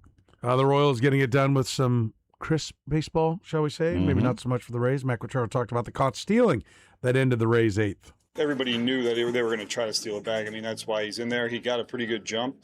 Shrives did a good job of holding, being quick to the plate, and Carter put it right on the money. It was obviously a huge out in the game. Shrives was a great throw. Ball was right there waiting for him when he got there. The Royals did not get a lot of runs against Drew Rasmussen, but they got enough. Quattro liked how his team operated against Rasmussen. Obviously, he's been one of the best pitchers in the league all year, and he's been on a heck of a run. So, runs were going to be at a premium against him. So great send by Vance, scoring Massey in the first inning or the second inning, and then manufacturing that run. Lofton gets the hit, steals second, big hit, the walk from Collins, and then the hit from Jensen. I'd like to add more than that, but these guys are tough, to score against. Rasmussen gave up 2 over 6, and his ERA jumped to 2.62. Royals and Rays back at it tonight, 5:40 on Royals TV. Tampa -188, Royals +158. Shane McClanahan, who has stuff. Yeah. If he's healthy, he has stuff. Luiner Avila for the Royals. McClanahan versus Avila. So Tampa -188. Interesting to see what where Avila is. His last start was quite nice. The previous start didn't make that out of the first. What is he? Maybe we'll get a little peek into the direction he's going tonight. Yeah. I do love the NFL news and just. Boy, we ain't giving it up. if you're Camp Sorsby. Quarterback Brendan Sorsby is not going to play in the NFL, at least according to the NFL, not in 2026, as the league is elected not to hold a supplemental draft. The NFL's decision came down to its right to decide whether to hold a supplemental draft per the collective bargaining agreement. League officials said they believed it would ultimately become a distraction to teams as they begin training camps. Brendan Sorsby's attorney, Jeffrey Kessler, told ESPN on the decision to not hold a supplemental draft, on the NFL's decision to not hold a supplemental draft. Quote, "It is a violation of the CBA and the law. We will pursue this immediately with the NFLPA." Yeah. Good luck with What that. what is the law? Like, I don't know if you know this, but y'all gave them antitrust power. They have a CBA. I mean, I'm sure what they're going to say is like, no, we have a player. It's like, well, then every year everybody can just get busted and go in there. No, they're saying he can come in. It'll be next year. Yeah. When the draft? Here's a thought. Don't screw around appealing all this crap. I mean, I think the NFL will be pretty easy. Like, Judge, if he just recognizes it and says, okay, I'm leaving. When we had our draft process, he knew what he did. He knew it was wrong. He could have been in the last draft. We would have drafted them. Whether they would or wouldn't, I don't know. But he would have been able to go through the draft process. And then if he doesn't get drafted, we could have signed him as a UDFA. But he didn't. He wanted to go to Texas Tech. He wanted to get paid at Tech. And he wanted, then to appeal suspensions. He, for lack of a better term, screwed around during the entire draft process. We do not have to stop our business. That's not what the supplemental draft is for. It's for somebody to just basically make our business their sandbox. That's not how this works. Yep. And part of their statement said the league has not conducted a supplemental draft for several years, and prior to your submission, they had no plans to do so. Your petition, filed 3 business days before the deadline without any supporting information or documentation, and only after abandoning your recent litigation efforts to avoid NCAA sanctions, does not provide a basis for the league to alter those plans. The issues presented by your petition are too significant and too closely tied to the league's core integrity interests to permit meaningful review within the timeline presented. That was among the nicest things they said. If you could go read the NFL management councils, just you gambled destruction of on the Brent sport. Yes. Shut your mouth and try to be a good boy for 5 seconds. Go to your room. You're For in timeout. 5 seconds. Yeah. Jeez. Talk about a guy not getting it. Kyle Pitts got 3 years, $54 million, $36 million guaranteed. He's going to get it, money. Yeah, but the Atlanta Falcons, they reached an agreement on an extension, and fantasy football owners went, really? Even I learned my lesson, Falcons. Really? If I sent Domino a text and said, scale of 1 to 10, how excited are you about this? What number is he going to hit me back with? -3. -3. Congratulations to Todd Lebo. Here's the voice of the Sooners and friend of the program, Toby Rowland, with the final call of the Sooners winning the national championship last night. The pitch. Got him! Look it! They did it! They really did it! You can unhitch the wagon! Put the ponies in the barn! The Oklahoma Sooners are the champions of college baseball! They wouldn't stop! They never stopped! The dog pile is on! Thanks to the Sooners Radio Network for that call. But how great is call. that? Were they 14th in the SEC? Is that what it was? Or were they 12 and 14? Maybe that's what I'm thinking. Yeah, under 12 and 500 14 in the league. And now they're national champions in dominating fashion. Yes. I mean, they did lose to Carolina. Did go 3 games, but they blew out Carolina in their 2 wins. Buzzsaw once they got going. Wow. I mean, that's impressive to say the very least. Alex Schiffer is always impressive. Want to hear his thoughts on the Giannis trade and the NBA draft, plus what's for dinner with Schiff next. Curtis Siebel.